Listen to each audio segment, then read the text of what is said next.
강북청소학원 원장 박진호입니다. 만나서 반갑습니다. 오늘 이제 반수반 설명회 오신 거잖아요.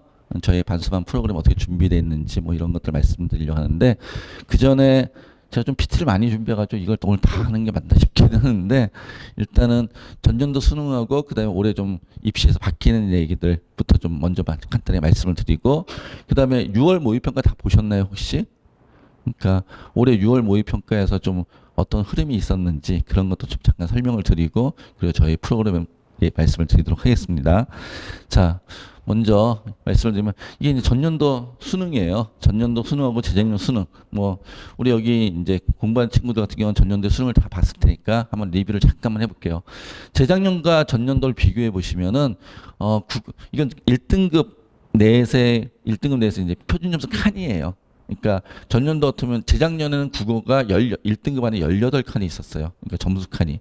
그 다음에 수학은 11칸이 있었고요. 그럼 18칸과 11칸이 있었으면은 우리가 이제 흔히 생각하는 이런 얘기들 하는 거죠. 변별력이 국어에 있었겠어요? 수학에 있었겠어요? 같은 4% 이내에 있는데 국어는 18칸이 있는 거예요.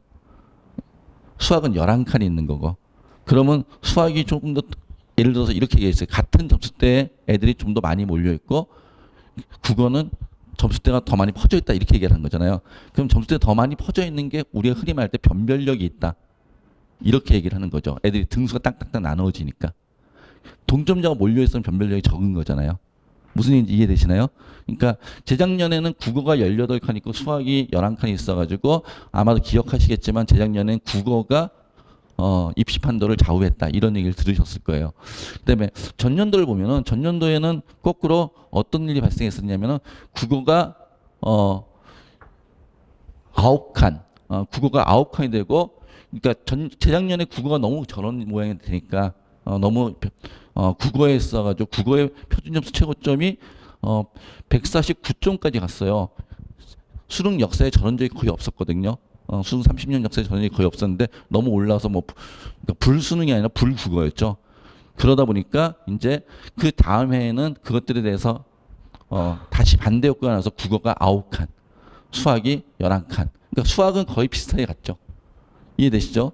근데 국어는 9칸, 수학은 11칸 이렇게 움직였어요. 그러면서 이렇게 되는 이유가 뭐였었냐면은 사실은 그 전년도에 있었던 국어와 수학의 변별력의 차이가 너무 크니까 이제 그런 것도 좀 맞추자. 그 전년도에 국어가 불수능이었기 때문에 그래서 맞췄는데 이렇게 맞춰놓고 봤더니 또 언론에서 비판한 게 이런 비판을 해요. 사실은 우리가 잘낸 수능이라고 얘기할 때 어떻게 잘낸 수능이라고 얘기하냐면 보통 표준 점수의 만점자가 130점에서 138점 사이. 130에서 보통 140 사이에 있으면 잘낸 수능이다 이렇게 얘기를 하거든요. 만점자가 난이도가. 근데 그 전년도에는 국어의 만점자가 149점이었잖아요. 표준 점수가. 그러니까 너무 어려웠던 수능이었던 거죠. 그런데 그거를 이제 작년에 잘 냈어요. 표준 점수 만점자가 몇 점이 됐으니까 134가 됐으니까. 그리고 저 만점자가 120점보다 낮으면은 너무 쉬운 물수능이다. 그러니까 130점 언더가 되면 129, 128이 되면 물수능이다. 이런 표현을 쓰거든요. 근데 130점 잘 냈어요. 근데 수학은 표준 점수가 문과랑 인문계랑 자연계가 지금 통합되어 있지 않습니까? 그러니까 인문계랑 자연계가 통합된 이후부터 수학은 표준 점수가 140점 아래로 내려가질 않아요. 왜 그런지 아세요? 표준 점수 만점자를 만드는 데는 표준 점수는 평균이 낮으면 표준 점수 만점이 올라가는 구조예요. 평균이 낮으면 표준 만점이 올라가는 구조. 이해되시나요? 근데 인문계랑 자연계랑 통합되면서 수학은 안 푸는 애가 반이에요. 무슨 얘기 이해되시나요? 그러다 보니까 그러니까 수포자가 너무 많다 보니까 수학 평균이 올라가질 않아요. 수학 평균이 올라가지 않으니까 얘네는 항상 이렇게 140점대를 만들 수밖에 없어요. 이해되세요? 자, 그러다 보니 작년도에 어떤 일이 있었냐면 국어와 수학이 격차가, 언론에서는 그런 입시 구조를 잘 모르니까 항상 하는 얘기가 수학은 145인데 국어는 134야. 그럼 수학과 국어의 편차가 너무 커서 수학을 잘 본 애들이 너무 유리하잖아. 이런 주장을 해요. 근데 사실은 이게 잘 낸 시험인데. 그러니까 교육감 평가원은 이렇게 잘 냈음에도 불구하고 언론의 눈치를 봐야죠. 그래서 전년도 말에 무슨 얘기를 하냐면은 평가원에서 국어와 수학의 격차가 컸다는 여론에 우리가 주의하겠다. 라고 얘기를 해요. 사실은 잘 냈음에도 불구하고. 그러면 올해 수능에서는 국어와 수학의 격차가 컸다는 여론에 주의하면서 내겠죠. 무슨 얘기인지 이해되시나요? 그러면 국어가 수학은 더 이상 이걸 낮출 수가 없어요. 사실은. 평균을 끌어올릴 수가 없기 때문에. 근데 그럼 국어는 평균을 수학 평균 만점을 올릴 수 있죠. 어떻게 하면 평균을 좀 낮추면 되니까. 무슨 얘기인지 이해되시나요? 그래서 올해는 국어가 전년도보다는 조금 난이도가 있지 않을까? 라는 얘기를 교육과정 평가원에서 나온 얘기로 그 관계자의 얘기로 좀 추론해 볼 수도 있겠다 라는 생각을 하는 거예요. 이해되시나요? 그 다음에 또 하나는 뭐 다 아시는 얘기이기도 하지만은 한 4년 전, 5년 전까지만 해도 아이들이 수학 같은 경우 특히나 수학 같은 경우 30번 문제를 푸는 애들이 정말 적었어요. 무슨 얘기인지 이해되시나요? 30번 문제를. 왜? 30번이 우리 킬러 문제라고 그래가지고. 그런데 지금은 30번 문제를 학생들이 웬만큼 풀어요. 웬만큼 푼다는 게 뭐 옛날에는 30번 문제를 푸는 애들이 2% 있었다는 얘기예요. 전국에서. 근데 지금은 한 10%에서 15% 이렇게 있다는 뜻이에요. 푼다는 뜻이. 자, 그러니까 예전처럼 손도 못 댈 정도가 아니었다. 무슨 얘기인지 이해되시나요?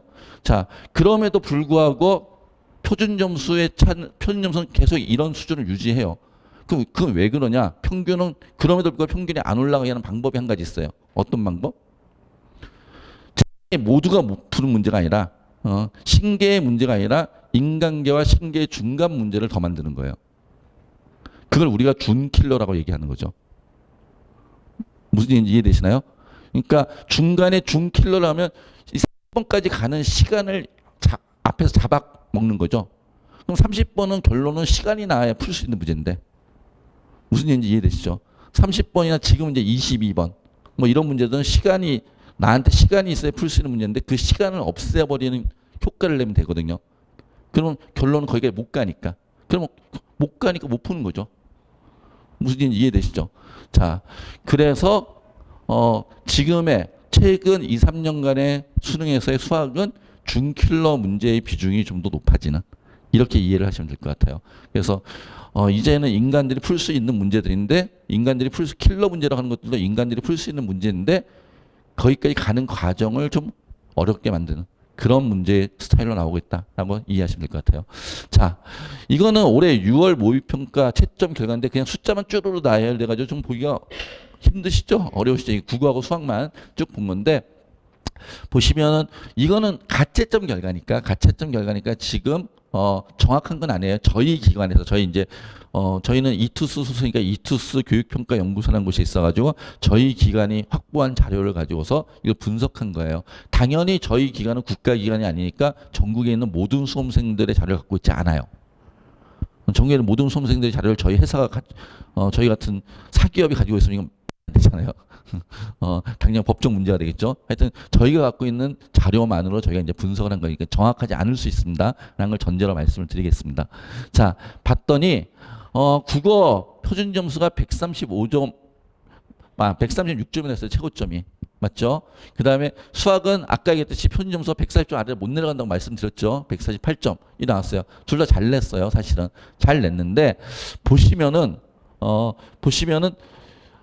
우리가 1자 쭉 있고 2 있고 3 있고 이렇게 있지 않습니까? 자, 얘 1이 간격이 몇 개예요? 7개예요. 국어는. 표준 점수가.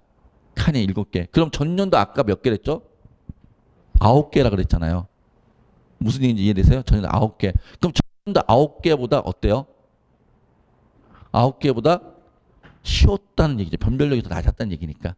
이해되시나요? 근데 표준 점수는 어때요? 아까 전년도에 만점자의 표준점 134점이었잖아요. 근데 얘는 표준점 136점이잖아요. 그 평균은 더 낮다는 뜻이죠. 무슨 얘기인지 이해되시나요? 그러니까 최상위권한테는 국어가 쉬웠는데 최상위권이 아닌 친구들한테는 좀 너가 어렵게 느껴졌었다. 이렇게 이해하시면 될 것 같아요. 이해되시나요? 수학은 1등급 칸이 똑같아요. 148부터 136까지 딱 세보니까 13칸. 그러니까 거의 비슷하게 나왔죠. 수학은 거의 그렇게 비슷하게 나오고 있다라고 보시면 될 것 같아요.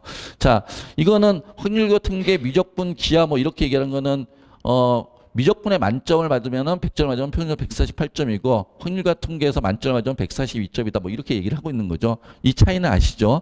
그래서 각각의 어떤 선택 과목을 하냐에 따라서 저렇게 바뀔 수 있다라고 얘기하는 거고 그렇다고 지금 확률과 통계했던 친구가 갑자기 미적분을 하겠다 이렇게 할 수는 없는 얘기죠. 그러니까 그 얘기는 뭐 의미 없는 얘기니까 제가 따로 하지 않겠습니다.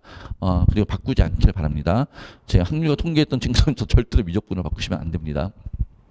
그러니까 제가 그냥 말씀을 드리면요. 저는 수학 강사 출신인데 미적분의 확률과 통계의 학습량이 2배 정도를 해야 돼요.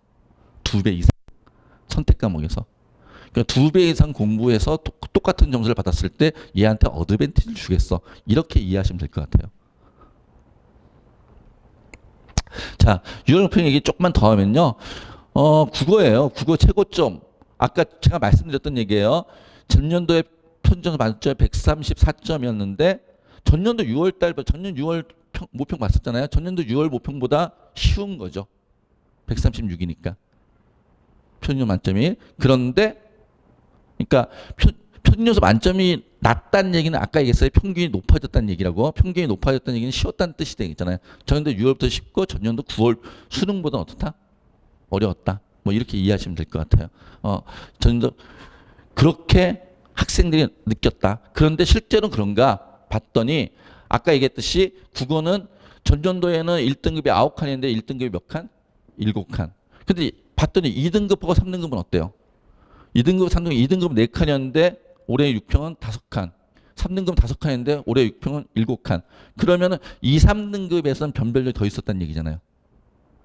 무슨 얘기인지 이해되시나요? 아까 제가 맨 처음에 들었던 얘기 2, 3등급은 변별력이 더 있었으니까 2, 3등급 친구들한테는 쉽지 않았다.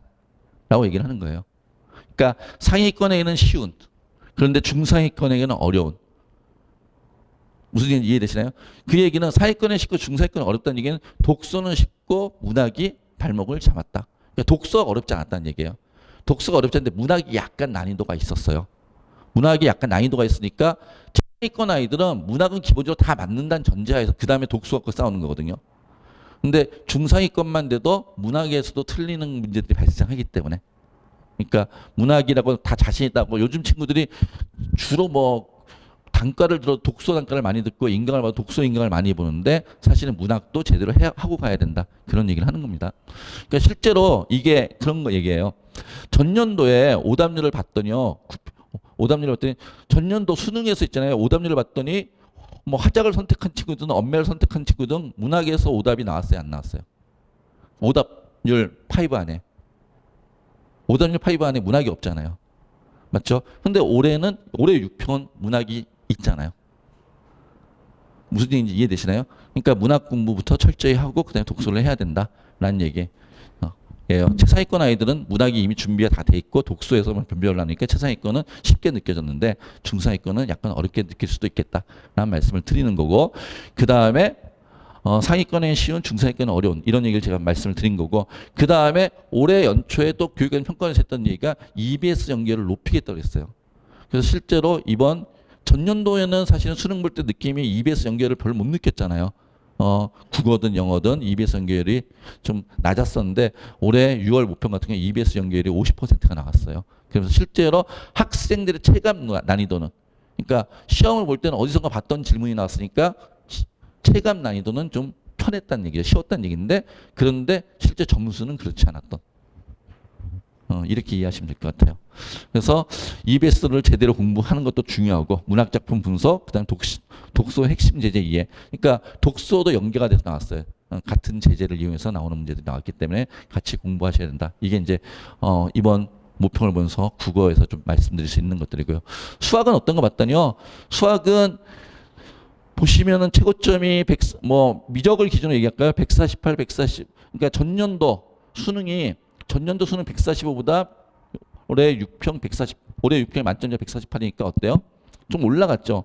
근데 사실은 전년도는 수학은 다 145, 140, 146이었어요. 수능 9월이 만점자가 9월, 6월이. 근데 올해는 148. 그럼 작년보다 좀 어려워졌나? 라고 생각할 수 있는데 실제로는 저희들이 판단하기엔 시험 문제 자체는 난이도 자체는 어렵지 않았다라고 생각을 해요. 그런데 왜 이렇게 나왔을까? 일단 학생들이 낯설어했다. 낯설했다는 게 뭐냐면은 오답률을 쭉 보시면요. 오답률을 보시면은 항상 뭐 수능 전년도 수능을 보고 말씀을 드릴게요. 전년도 수능을 보면은 확통이든 미적분이든 기하든 29, 30, 14, 29, 30, 14, 29, 30 29, 30, 22, 14, 29, 30, 22, 14. 이 순서는 약간씩 바꿀 수 있지만은 22, 30, 21, 14, 29 이게 다 들어있어요. 그러니까 이게 제일 어려웠던 5문제라는 얘기예요. 이해되시나요?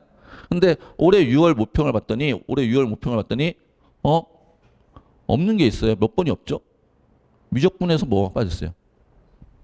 14번이 빠졌잖아요. 맞죠? 기하에서 14번이 빠졌고 14번은 공통 문제예요. 그냥 양쪽에 다 걸려 있어야 돼요. 이해되시나요? 그러니까 확률과 통계하는 친구들도 14번은 어렵게 확률과 통계하는 친구들도 14번이 빠졌어요. 맞죠? 즉 14번이 어렵지 않았다는 뜻이에요. 근데 우리가 머릿속에서 전년도에 수능 봤던 친구들은 다 기억하고 있으니까 항상 제일 어려웠던 문제 몇 번? 14, 21, 22, 29, 30. 근데 그게 순서가 좀 바뀌었다는 거죠. 그러니까 학생들이 맨날 내가 제일 어려운 문제 하면 14번은 심지어는 이런 친구들 되게 많아요. 아마 전년도에 그랬던 친구들도 있겠지만은 제일 어려웠던 5문제는 그냥 패스하고 넘어가겠어. 그러니까 14번은 당연히 내가 안 푸는 문제하고 그렇게 넘어간 친구들도 있다는 뜻이에요. 무슨 이해되시나요? 근데 그러면 된다 안 된다? 안 된다. 평가원이 항상 14번하고 21번과 29번과 30번, 22번만 제일 어렵다고 내지 않는다. 라는 것을 보여줬다. 그러니까 평소의 스타일과 좀 다르게 나왔다. 그래서 학생들이 좀 당황할 수 있었겠다. 문항의 성격의 난이도를 예측하고 있지는 않은가. 그러면 안 된다는 얘기죠. 풀었던 문제 형태를 계속 반복하고 있지 않은가. 그리고 올해는 좀 새로운 유형의 문제들이 몇 가지 나왔어요. 예를 들어서 합답형 문제들 같은 경우는 새롭게 단답형으로 나오기도 하고. 그래서 새로운 문제 유형들이 출제되면서 맨날 익숙했던 문제에만 익숙하는 것들은 좀 아닌 것 같다. 그래서 가장 중요한 거는 빠른 시간에 정확하게 한 번에 푸는 연습을 많이 해야 되는 거죠. 우리는 학문하는 사람들이 아니라 시험을 보는 사람들이기 때문에 제한된 시간 안에 문제를 풀어야 되잖아요. 그러니까 빠른 시간에 한 번만에 정확하게 푸는 연습을 많이 해야 돼요. 그리고 내가 당연히 이 문제는 난이도가 높은 문제니까 패스하고 넘어가야지 하면 전략적으로 푼다는 생각을 하지 마시고 모든 문제를 다 한 번씩은 그래도 봐야 된다. 물론 보다가 내가 이건 이제 통과해야 돼. 이런 문제도 있을 수 있겠지만 당연히 14번은 어려운 문제야. 이렇게 생각하시면 안 된다. 라는 생각들을 우리가 여기서 볼 수 있어요. 자, 수학은 그런 생각들을 좀 하시면 될 것 같고요. 그 다음에 말씀드렸으니까 이제 이거는 제가 탐구에 대한 얘기인데 우리 부모님들이 많이 말씀하시는 게 전년도를 기준으로 말씀하면 재작년에는 인문계 그러니까 자연계 친구들이 인문계로 되게 많이 넘어갔죠. 기억나시나요? 재작년에 자연계 인문계 침공 뭐 이러면서. 근데 전년도에는 그게 어떻게 됐어요? 줄었죠. 자연계가 인문계로 넘어가는 게 줄었어요. 왜 그럴까요? 그거를 그러니까 미적분의 표준 점수의 만점자가 확률과 통계의 표준 점수의 만점자보다 높으니까 4점 차이가 나니까 이렇게 넘어갔어. 라고 착각하시는 분들이 되게 많아요. 근데 미적분에서 만점을 받는 애들이 왜 문과를 가요? 이과 있겠지. 무슨 얘기인지 이해되시나요? 미적분에 만점 받는 애는 수학을 잘하고 점수가 좋은 애들이에요. 걔네들은 넘어가지 않아요. 그냥 있지. 이미 이과에서도 자기가 갈 데가 충분히 있는데. 그러면 그 아래로 내려가면 예를 들어서 제가 말씀드리면 그 아래로 내려가면 아까 이런 거 있죠. 그러니까 2등급, 3등급으로 가면은 어차피 여기를 봐야 되나? 2등급, 3등급은 어차피 표점 다 똑같아요. 1등급 컷, 2등급 컷, 3등급 컷이 학통이든 미적이든 기하든 똑같은 점수예요. 그렇잖아요. 학통이든 미적이든 기하든. 맞지 않나요? 그러니까 얘네들이 넘어가는 건 수학 때문에 넘어가는 게 아니에요. 그러니까 뭐 때문에 넘어가냐면 그런 것들을 좀 이해를 하셔야 될 것 같아요. 자, 2022학년도가 2023학년을 봤더니요. 2022학년도에는 생활과 윤리와 사회문화의 표점 만점이 표점 만점이 몇이에요? 66과 68이었어요. 맞요? 제일 학생들이 많이 선택하는 게 생활을 위해 사회문화거든요. 문과에서는. 자, 자연계에서는요. 제일 많이 선택한 게 세원과 지원이죠. 72하고 74였어요. 표점 만점이. 그럼 같이 만점 맞은 애들끼리 경쟁을 하면은 얘네들은 두 개 더해봤자 몇이에요? 134. 얘는 두 개 더하면 146. 이해되시나요? 자, 그러니까 얘네들을 선택한 애들이 저쪽으로 갔을 때 탐구에서 이미 10점을 확보하고 하잖아요. 그러니까 그래서 사실은 이과의 문과로 교차 지원이 많았던 거예요. 재작년에는. 근데 작년은 어때요? 작년에는 사회문화 표점 만점 72, 그 다음에 생활교육 표점 만점 72. 그러니까 이제 교육과정 평가원에서 아뜨거 한 거죠, 재작년에.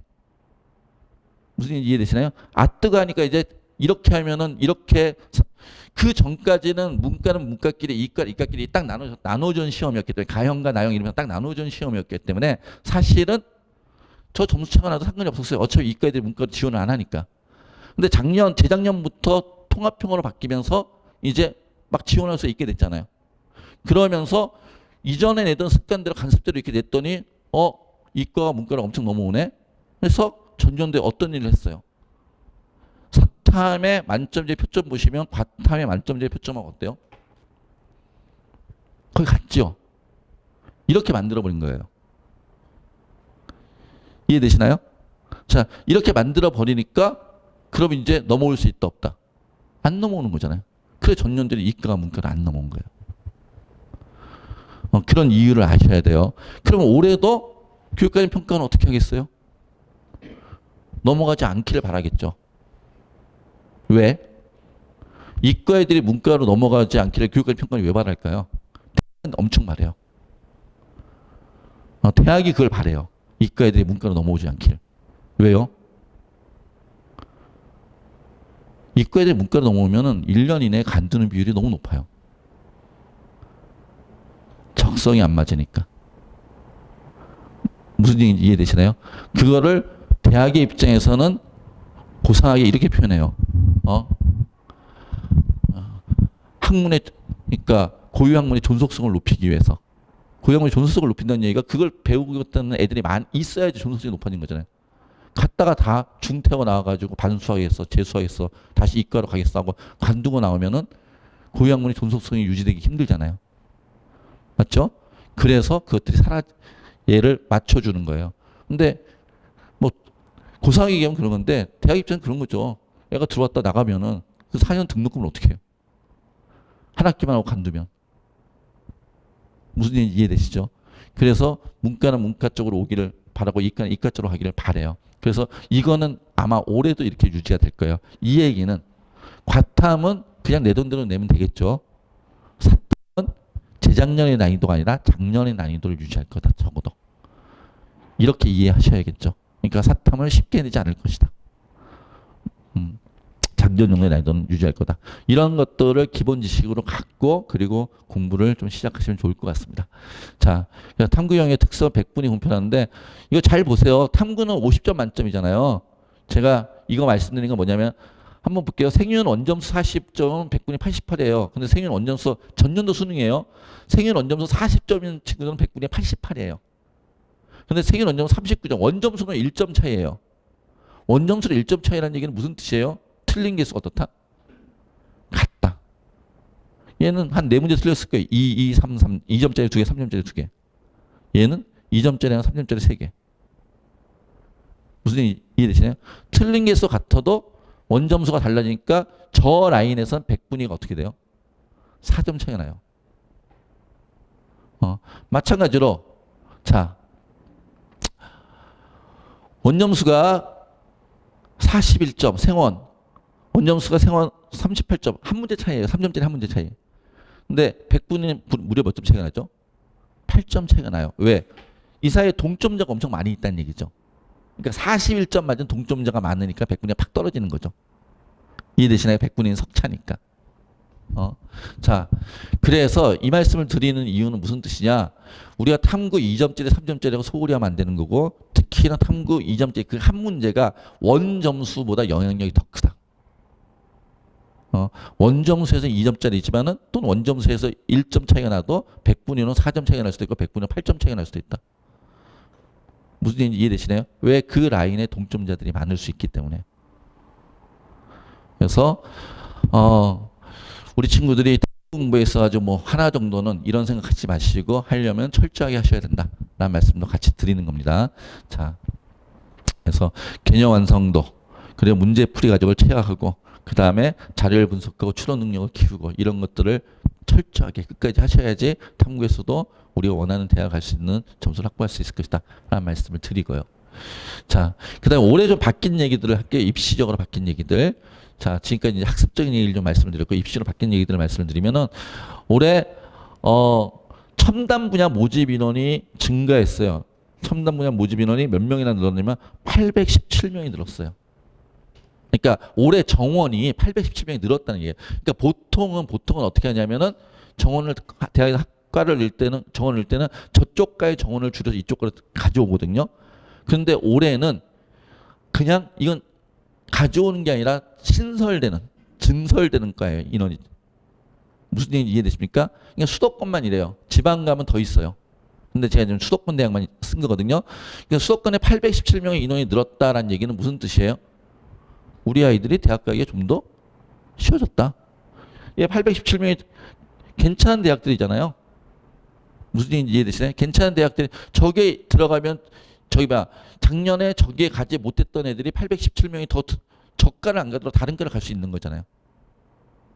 작년에 저 대학들을 못 갔던 아이들이 817명이 저과를 안 가더라도 옆에 과로도 갈 수 있는 거잖아요. 817명이 저쪽으로 빠지니까. 무슨 얘기인지 이해되시죠? 그리고 그 밑에 대학을 갈 만한 애들이 전원대학으로 올라갈 수도 있는 거고. 그래서 이만큼이 늘어가지고 올해 입시가 정원이 좀 증가하는 효과가 있다. 특히나 자연계열. 그 다음에 두 번째가 고려대가 학교 추천 모집 인원을 축소했어요. 학추라고 그러죠. 학추 교과 모집 인원을 204명이나 줄였어요. 그럼 204명을 줄였는데 쟤네들이 어디 갈까요? 204명을 줄였다는 얘기는 딴 데로 늘렸다는 뜻이에요. 다른 전형을. 다른 전형 어디를 늘렸나 봤더니 보시면은 학업 우수, 계열 적합 모집 인원이 어떻게 했어요? 늘어났어요. 그래서 학업 우수와 계열 적합 모집 인원이 그럼 55명이 늘어났어요. 그럼 나머지 150명 남았죠. 150명 어디 가 있겠어요? 정시로 가 있겠죠. 정시로 늘렸겠죠. 그러니까 대학은 절대 모집적으로 줄이지 않아요. 그게 다 돈인데. 모집적으로 줄이니까 이쪽 전형을 줄였다는 얘기는 다른 전형을 늘렸다는 뜻이라고요. 수시에서. 무슨 얘기인지 이해되시나요? 그러니까 수시에서 줄어든 게 정시로 갔을 거라고요. 그러니까 우리가 한 번도 공부 안 됐잖아요. 그래서 정시 인원이 늘어난 거는 여기 계신 분들이 수시로 대학 가시 생각하고 오신 분들도 계시겠지만 정시를 생각을 많이 하실 테니까 반수, 재수 한다는 얘기는 정시 인원이 늘어났다는 거는 좀 긍정적으로 볼 수 있겠다라고 하는 거고요. 고대가 늘어나는 것은요. 고대가 늘어난 건 되게 의미가 있어요. 고대가 늘어났다는 얘기는 아까도 얘기했어요. 고대를 못 갈 애들이 고대 150명이 가잖아요. 그럼 그 얘기는 무슨 얘기를 하는 거예요? 성대나 서강대나 한양대 갈 애들이 고대 갔다는 뜻이에요. 맞죠? 그럼 성대나 서강대나 한양대 못 갈 애들 150명이 그 라인에 들어갈 수 있다는 뜻이에요. 무슨 얘기인지 이해되시나요? 그러니까 아까 첨단 분야, 계약학과 이런 걸 제외하고도 이런 변화가 있다. 그래서 고대는 중요하게 다루는 학교예요. 그 다음에 수시 수능 최저학력 기준이 낮아졌어요. 그래서 이런 대학들이 수시 특히나 인문계열이 지금 우리 등급받기 힘들잖아요. 특히 수학 같은 데서 등급받기 힘드니까 인문계열의 등급이 최저가 좀 낮아졌다. 그 다음에 자연계열은 뭐 여기는 인문자율이 다 바뀐 데고, 그 다음에 서강대, 성균관대 정시, 수능, 탐구, 응시 지정 과목이 폐지됐다. 그러니까 이게 무슨 얘기냐면은 예전에는 작년까지는 어땠어요? 서강대, 성균관대 탐구가 이과 쪽 자연계열 쪽 과탐 지정이었어요. 그런데 인문계열은 과탐, 사탐 다 올 수 있었어요. 무슨 얘기인지 이해되세요? 그러니까 과탐. 그러니까 인문계열도 자연계에다 이과 애들이 와서 원서를 쓰는 거예요. 그러니까 불공평하잖아. 통합형이 안 맞고. 그럼 인문계도 자연계 쓸 수 있어야지. 그래서 자연계 과탐 지정을 없앴다는 뜻이에요. 근데 이건 그렇게 뭐 큰 의미는 없을 것 같아요. 어차피. 그래서 인문계에 자연계를 가진 않을 거니까 별로 없겠죠. 그다음 확통 사탐 선택자 자연계열 지원 가능성을 열었다는 얘기예요. 근데 치사하게 성균관에 과탐 한 과목은 필수로 지정해놨어요. 근데 그것보다 더 의미 있는 게 경희대 같은 이런 대학들이 좀 생기고 있어요. 인문 분리 모집단에 확통과 사탐을 지정하는 거예요. 무슨 얘기냐면은 경희대 간호학과는 전년도까지는 어떻게 했었냐면은 자연계열과 인문계열을 분리 모집했어요. 자연계열과 인문계열을 분리 모집했는데 자연계열과 인문계열을 분리 모집하면서 자연계열은 그런데 과탐 지정이에요. 인문계열은 분리 모집인데 지정 과목이 없었어요.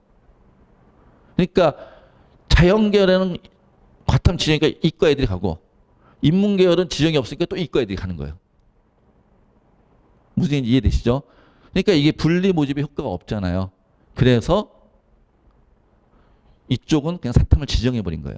확통 사탐을. 그래야지 분리 모집 효과가 있을 테니까. 이해되시나요? 그래서 이런 면은 뭐 현재 인문계 학생들한테 조금 더 유리해 줄 수도 있겠다.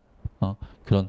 그러니까 서울대 시립대도 인문계열 3가 모집단위 사탐을 지정하고, 그러니까 인문계열 3라고 얘기하는 건 이제 어문계열, 뭐 철학이라든지 아니면 그러니까 국문, 영문 이렇게 어문계열 그쪽은 사탐을 지정했다. 그래서 자연계열이 오지 않겠다. 이렇게 했던 이유들이 고사하게는 학문의 존속을 위하여 현실적으로는 대학이 등록금을 보존하기 위해서 뭐 이런 것도 했다. 그럼 아까 자연계열 학생들한테 좋은 건 어떤 거였죠? 아까 첨단 학과들이 810초에 늘어난 거죠. 그 수도권만 늘어나고 지방도 늘어났으니까 엄청 많이 늘어났어요, 사실은. 그러니까 정원이 늘어난 거죠. 그 다음에 인문계열 학생들한테 좋은 것들은 이렇게 이제 좀 자연계를 넘어오는 장벽들을 좀 만들어주고 있다, 대학들이. 이런 것도 생각하시면 될 것 같아요. 자, 그 다음에 마지막으로 서울대 수능 응시 영역 기준이 변화되고 과학 과목 필수 응시가 폐지됐다라는 것들. 그래 일부 모집단원에서 물리 또는 화학 필수 지정해줬고, 그다음에 수능이 전형해서 과학 과목에 가산점 부여하는 대학들이 뭐 이렇게 있다라는 정도까지 올해 바뀐 것들에 대해서 이해를 하시면 될 것 같아요. 자, 서울대가 과탐2를 폐지했잖아요. 그러면서 일어나는 일들이 있어요. 과탐2에서 어떤 일이 있었는지 혹시 아세요? 5월 달에 경기교육청 모의고사에서, 그리고 6월 달에 지금 저희가 아주 실체적 결과를 유심히 기다리고 있는데, 가채점 결과를 봤을 때 과탐2의 표준점수 만점이 과탐1의 표준점수 만점에 비해서 거의 10점 가까이 올라가고 있어요. 왜? 이 왜가 중요하잖아요, 항상. 왜가 중요한데, 왜 그러냐면 예전에는 과탐2를 애들이 다 피했어요. 못하는 아이들이 다 피했어요. 다 피한 이유가 뭐죠? 서울대 간 애들이 쓰는 거잖아요. 그러니까 서울대 간 애들이 쓰는 것을 내가 부딪힐 수가 없으니까. 그래서 서울대에 가고 싶은 애들은 과탐2를 당연히 다 하는 거니까. 그러니까 상위권 아이들이 과탐2를 했어요. 아까도 얘기했죠. 상위권 아이들이 과탐2를 했다는 얘기는 평균이 올라가서 낮아지겠어요. 평균이 올라가겠죠. 평균이 올라가면 표준 점수가 만점이 어떻게 돼요? 표준 만점이 낮아지겠죠. 무슨 얘기인지 이해되시나요? 근데 올해는 서울대가 과탐2를 지정하지 않으면서 상위권 애들이 과탐2를 안 해요. 과탐을 그냥 원만 하는 거예요. 원하고 어차피 의대에 가든 서울대 가든 그렇게 가면 되니까. 이해되나요? 그래서 사실은 과탐2가 살아남을까 이런 고민을 했었어요. 저 과목이. 그런데 웬걸? 고3 아이들이, 자연과 아이들이 2를 언제 배워요? 3학기 때 배우잖아요. 2학기 때 원하고. 그러니까 어차피 지금 공부를 본격적으로 시작하지 않은 아이들이 내신 2 시험 보고 있거든요. 고3 아이들 내신 2 시험 보고 있으니까 내신 보는 김에 이걸로 시험이나 한번 응시해볼까? 그러면서 응시를 그렇게 하는 거예요. 2로. 그래서 5월 경기교육청에 그렇게 2로 응시하고 6월 기말고사 공부하는 셈 치고 뭐 이거 2 하지 뭐 이러면서 했더니, 근데 그런 아이들 점수가 높게 해서 낮겠어요. 낮죠. 고3 아이들이 내신 공부하는 거하고 모의고사 보는 거는 다를 거 아니에요. 이해되시나요? 그리고 어차피 공부를 안 하는 애들도 어차피 공부 안 하는데 뭐 그냥 이거나 쓰지 뭐 하면서 이렇게 쓰다 보니까 과탐2의 평균이 엄청 낮아졌어요. 과탐2 옛날엔 과탐2는 서울대 가는 애들이 쓰는 데니까 평균이 높았는데 평균이 낮아지니까 표준점수 만점이 어떻게 돼요? 올라가는 효과가 발생하더라는 거예요. 무슨 얘기 이해되시나요? 자, 현재 이과 학생인데 내가 과탐 1 공부를 많이 했어. 충분히. 이런 학생은 절대 바꾸시면 안 돼요. 근데 이제부터 탐구는 시작할 거야. 이런 학생은 저는 이과 학생이면 투도 한번 고민해 보세요.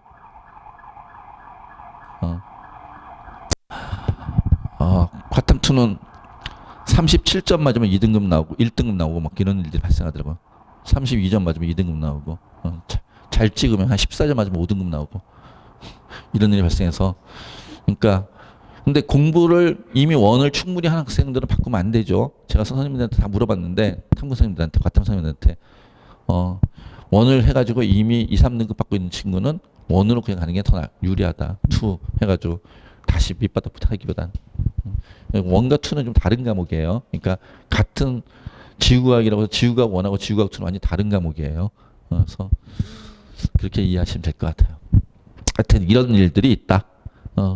자, 서울대가 저걸 폐지함으로써 이렇게 발생되고 있다.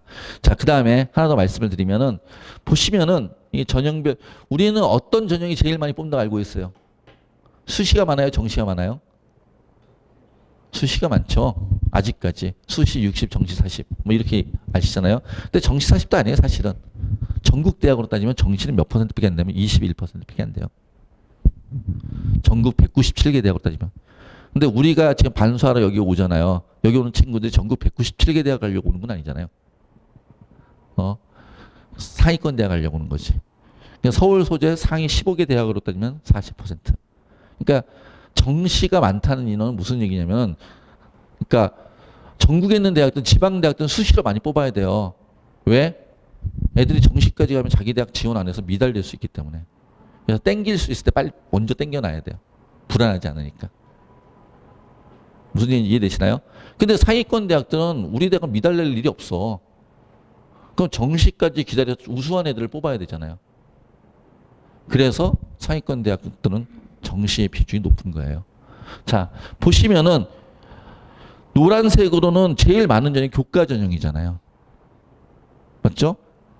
이게 197개 대학. 근데 서울 소재 상위권 대학들은 어디? 제일 많은 전형이 뭐예요? 정시예요. 수능으로 보는 전형. 근데 이걸 모르시는 분들이 너무 많아요. 특히나 현재 고등학교, 이제 여기 계신 분들은 다 전년도에 아이들을 한번 원서를 써보셨으니까 아실 텐데, 고1, 고2, 중3 부모님들 너무 몰라가지고 우리 애들 수시 그러죠. 근데 그때만 생각하는 게 저 부모님은 전국으로 애들 대학을 보내려고 하나? 그냥 서울 소재 대학 가려면 제일 많이 해야 될 게 뭔데? 공부인데. 무슨 얘기인지 이해되시나요? 내신. 전국은 내신이 제일 높은, 교과가 제일 많죠. 근데 서울 소재로만 따지면 어때요? 서울 상위 15개 되면 내신이 11.5%대 교과 전형이. 그러니까 근데 이런 걸 너무 모르셔가지고. 그리고 학교 선생님들도 잘 사실은 요즘 아주 이상한 일들이 있어요. 저희한테 정시 원서를 너무 안 쓰시고 맨날 수시만 쓰다 보니까 정시 원서 어떻게 쓰는지 저희한테 교육시켜달라는 학교도 있어요. 저희 기관에다가. 그러니까 학교에 가면 다 부모님들 학교 가서 상담하시면 선생님들 수시 말씀들 하시잖아요. 근데 사실은 입시는 정원은 이렇게 돼 있다. 라는 거 아시고, 우리가 재수생들이 대학을 잘 가잖아요. 많이 가잖아요. 이유는 뭐 때문에? 상위권 대학을 재수생들이 가는 이유는 상위권 대학은 정시를 뽑으니까. 그리고 재수생들이 공부를 많이 하니까. 당연한 얘기잖아요. 저희 학원이 오전에 7시 50분부터 시작해서 한 10시까지 하루에 14시간 10분 애들이 앉아서 수업을 듣는 공부를 해야 돼요. 매일. 그거를 1월 달부터 했던 애는 거의 320일을. 그리고 2월 달부터 한 애는 280일 정도를. 지금부터 시작하면은 이제 150일을. 그렇게 공부하는 친구하고 그러지 않은 친구하고 같을 수가 없잖아요, 사실은. 그러니까 가끔 독학한다는 친구도 있는데 독학 아무리 열심히 해도 저희 학습량을 이길 수 없어요. 김연아라는 피겨 선수가 세계 1등을 해도 옆에 코치가 있었잖아요. 혼자 안 하잖아. 왜요? 혼자서는 효율이 안 나오니까. 누가 옆에서 가르치고 코치를 해줘야 효율이 나오니까. 하여튼 그렇습니다. 자, 제가 하나 더 말씀드린 거. 대학을 수시로 대학 가기 편해, 정시로 대학 가기 편해. 이건 진짜 고등학교 1, 2학년 부모님들 제가 드리고 싶은 얘기예요. 수시로 대학 가는 게 편해요, 정시로 대학 가는 게 편해요. 통계 자료가 다 있거든요. 경쟁률이 낮은 게 대학 가기 좋아요? 경쟁률이 높은 게 대학 가기 좋아요? 아, 그냥 상식적으로 경쟁률이 낮은 게 유리해요? 높은 게 유리해요? 경쟁이 낮은 게 유리할 거 아닙니까? 자, 밑에 보시면요. 이게 수도권 37개 고등학교, 수도권에는 주요 37개 고등학교에, 37개 대학교예요. 수도권에 주요 37개 대학교의 수시 경쟁률 평균이에요. 봤더니 어때요? 3년 전에 14대 1, 재작년에 15대 1, 작년에 16대 1이에요. 그러니까 평균 15대 1 정도로 생각을 하죠. 이해되시나요? 전형별 경쟁률, 전년도 논술, 교과, 학종 제일 낮아도 10대 1이 넘어요. 이해되세요? 가끔 논술로 우리 아이가 논술을 잘 쓴다 그러는데요. 논술학원에 갔더니 그래서 우리 애는 논술을 최저를 맞춘다면 논술로 보내겠다고 말씀하시는 분들 계세요. 최저 그냥 제가 솔직히 말씀드릴게요. 저도 학원 하는 입장이니까 논술 학원에서 이 아이 글을 잘 쓴다라고 얘기하지 않는 라는 얘기를 들어보신 적 있으세요? 오는 애 다 가능성 있다고 잘 쓴다 그러지. 그게 우리 아이한테만 했다는 얘기라고 생각하세요? 그 다음에 최저를 맞추면은 이게 최저가 없는 전형은 예를 들어서 연대나 한양대가 최저가 없잖아요. 최저가 없는 전형은 연대 논술 같은 건 전국민 글쓰기 대회라고 얘기하잖아요. 경쟁률이 보통 몇 대 1이에요? 200대 1. 그럼 최저가 없으니까 내가 글을 잘 쓰니까 200대 1을 내가 통과할 거라 보장하세요? 전 그거 로또라고 생각하는데. 그럼 최저가 있으면 이건 전국 대학을 따지니까 그렇지만 논술형이 40대 1 정도 나오는데 상위권 대학으로서 논술형이 더 높아지죠. 자, 그래서 보통 인문계가 보통 60대 1, 자연계가 40대 1 정도 돼요. 논술 경쟁률이. 최저가 있으면 최저를 통과하는 비율이 보통 50%가 나와요. 제가 통계를 내보면. 그럼 최저만 통과하면은 몇 퍼센트? 30대 1, 20대 1이 되겠죠. 그러면 최저만 통과하면 우리 아이는 30대 1에서 당연히 그 1이 될 것 같아요? 20대 당연히 1이 될 것 같아요? 저는 그런 확률은 없는 확률이라 얘기해요. 3% 확률, 5% 확률은. 그래서 최저만 2과목만 공부하거나 3과목만 공부하는 게 대단히 위험한 일이다. 최저를 통과해도 30대 1인데 그걸 본다는 부정이 어디 있어요. 그런데 상담하다 보면은 진짜 그런 말씀 하시는 분이 되게 많아요. 우리 아이 최저 맞춰서 논술로 보내려고요. 최저를 맞춘다고 논술로 간다는 보장이 없는데. 그래도 30대 1인데. 라는 생각들을 객관적으로 좀 하셨으면 좋겠다. 통계적으로. 나와 있는 수치를 보고서. 이건 진짜 현재 고3 부모님들한테 더 드리고 싶은 얘기고요. 보시면은 그런데 정시 경쟁률은 어때요? 정시 경쟁률은 서울대 경쟁률은 4대 1이 안 넘잖아요. 연대 경쟁률 3대 1, 4대 1. 고대 경쟁률 4대 1이 안 넘어요. 경쟁률 높은 게 어디죠? 중앙대. 경쟁률 높은 게 건대. 중대와 건대가 경쟁이 높은 이유 있죠. 여기 원서 다 작년에 써보셨으니까 이제 아시죠. 중대와 건대는 왜 높아요? 다군에 있으니까. 무슨 얘기인지 이해되세요? 다군에 중대보다 높은 대학이 없잖아요. 그러니까 서연고, 서성한을 쓴 애들이 가나군을 쓴 애들 다 중대를 쓰잖아요. 다군은.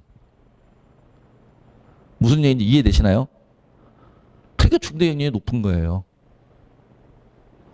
건대도 어디 있어요? 다군에 있잖아요. 물론 가나군은 다군은 분산 모집을 하지만은 분할 모집을 다군에 있잖아요. 그러니까 중경 외시 이를 쓴 애들이 다군은 다 건대를 쓰잖아요. 무슨 얘기인지 이해되시나요? 그러니까 5학교를 썼던 애들이 다군 다 여기를 쓰니까. 그러니까 여긴 컷이 올라가. 여기는 경쟁이 셀 수밖에 없죠. 그러면 다군은 좀 특별하니까 다군을 제가 일반적으로 경쟁이 몇 대 1이에요? 5대 1을 안 넘잖아요. 무슨 얘기인지 이해되세요? 그럼 경쟁률이 낮은 게 더 유리하다면서요. 그럼 공부해서 정시로 대학 가는 게 유리하잖아요. 이렇게 말씀드리면은 여기는 비슷한 애들끼리 쓰니까 경쟁률이 낮잖아요. 그럼 수시는 비슷한 애들이 안 써요? 수시도 다 붙을만 하다고 하니까 쓰는 거지. 그래서 입시를 제대로 이해하시면은 우리가 공부를 많이 하면은 대학 가는 길이 훨씬 더 유리하겠구나라는 걸 알 수 있어요. 그런데 우리가 고1, 2, 3 때 이런 정보를 잘 몰라가지고 공부를 안 하고 수시로 어떻게 대학 갈까 뭐 이런 생각을 했던 분들이 또 많이 계시니까 제가 다시 한번 상기시켜 드리는 거예요. 이미 아시는 얘기일 수도 있지만은. 자, 재수생들이 대학을 잘 가는 이유? 공부를 많이 하니까 경쟁률 낮은 전형을 쓰잖아요. 공부를 많이 하니까 많이 뽑는 전형을 쓰잖아요. 제일 많이 뽑는 게 수능 전형이고 제일 많이 뽑는 경쟁률이 낮잖아요. 경쟁률이 낮은 전형을 쓰니까 아무래도 유리하죠. 이해되시나요? 그러니까 이제부터 이제 여기 오셨으니까 공부를 많이 할 생각을 하시면 됩니다. 자, 이건요 제가 잠깐 보여드린 거. 전년도 현재 여기 재수하시는 분들은 전년도 고3이었으니까 전년도 고3을 우리가 단군일의 최저 학력자들이라고 그랬어요. 반만년 역사에 최저 학력자들이다. 왜? 고1 때부터 학교를 안 갔잖아요. 고1, 고2, 고3 학원도 잘 안 갔죠. 그때는. 뭐 때문에? 코로나 때문에. 이해되시나요? 고1, 고2, 고3 때 학교를 안 다녔으니까 공부를 제일 안 했어요. 아마 다들 그러실 거예요. 집에 아이들이 몇 명을 제외하고는 우리 아이가 그래 중3 때까지 공부했는데 코로나 다치 때문에 학교 안 가기 시작부터 그때부터 엇나가기 시작해서 이렇게 말씀하시는 분들이 되게 많아요. 그래서 단군의 최저학력자들이었어요. 자, 올해 고3 아이들 다시 단군일의 최저학력자가 됐어요. 올해 고3 아이들은 언제부터 학교를 안 갔어요? 중3 때부터. 그러지 않나요? 그런데 실제로 공부를 제일 열심히 하는 제가 대치동에서 오랫동안 수업을 했었는데 대치동 애들한테 제가 물어봐요. 그때 물어보면은 너네가 대치동에서 고3 아이들 가르치면서 너네가 공부를 제일 열심히 했을 때가 언제야? 라 그러면 대치동 아이들이 제일 많이 얘기하는 게 중3 때라고 얘기해요. 과고 준비하고 외고 준비하고 자사고 준비하고 그리고 선행학습하고 무슨 얘기 이해되시나요? 아마 잘 생각해 보세요. 우리 학생들도. 중3 때 공부 제일 열심히 했을걸요. 그리고 고등학교 올라가서 점점점 이제 현실을 깨닫고 공부를 덜 하게 되고 뭐 이런 식으로. 뭐 그렇게 얘기하거든요. 실제로 중3 학원들이 밤늦게까지 되게 많이 공부도 시키고. 그런데 지금 여기 계신 분들은 그래도 중3 때까지 공부를 했던 친구들이에요. 근데 현재 고3 아이들은 중3 때도 안 했던 친구들. 그러니까 소위 말해서 공부를 열심히 해본 적이 없는 친구들인 거죠. 시기적으로 봤을 때. 물론 모든 학생이 그러진 않겠지만 평균적으로.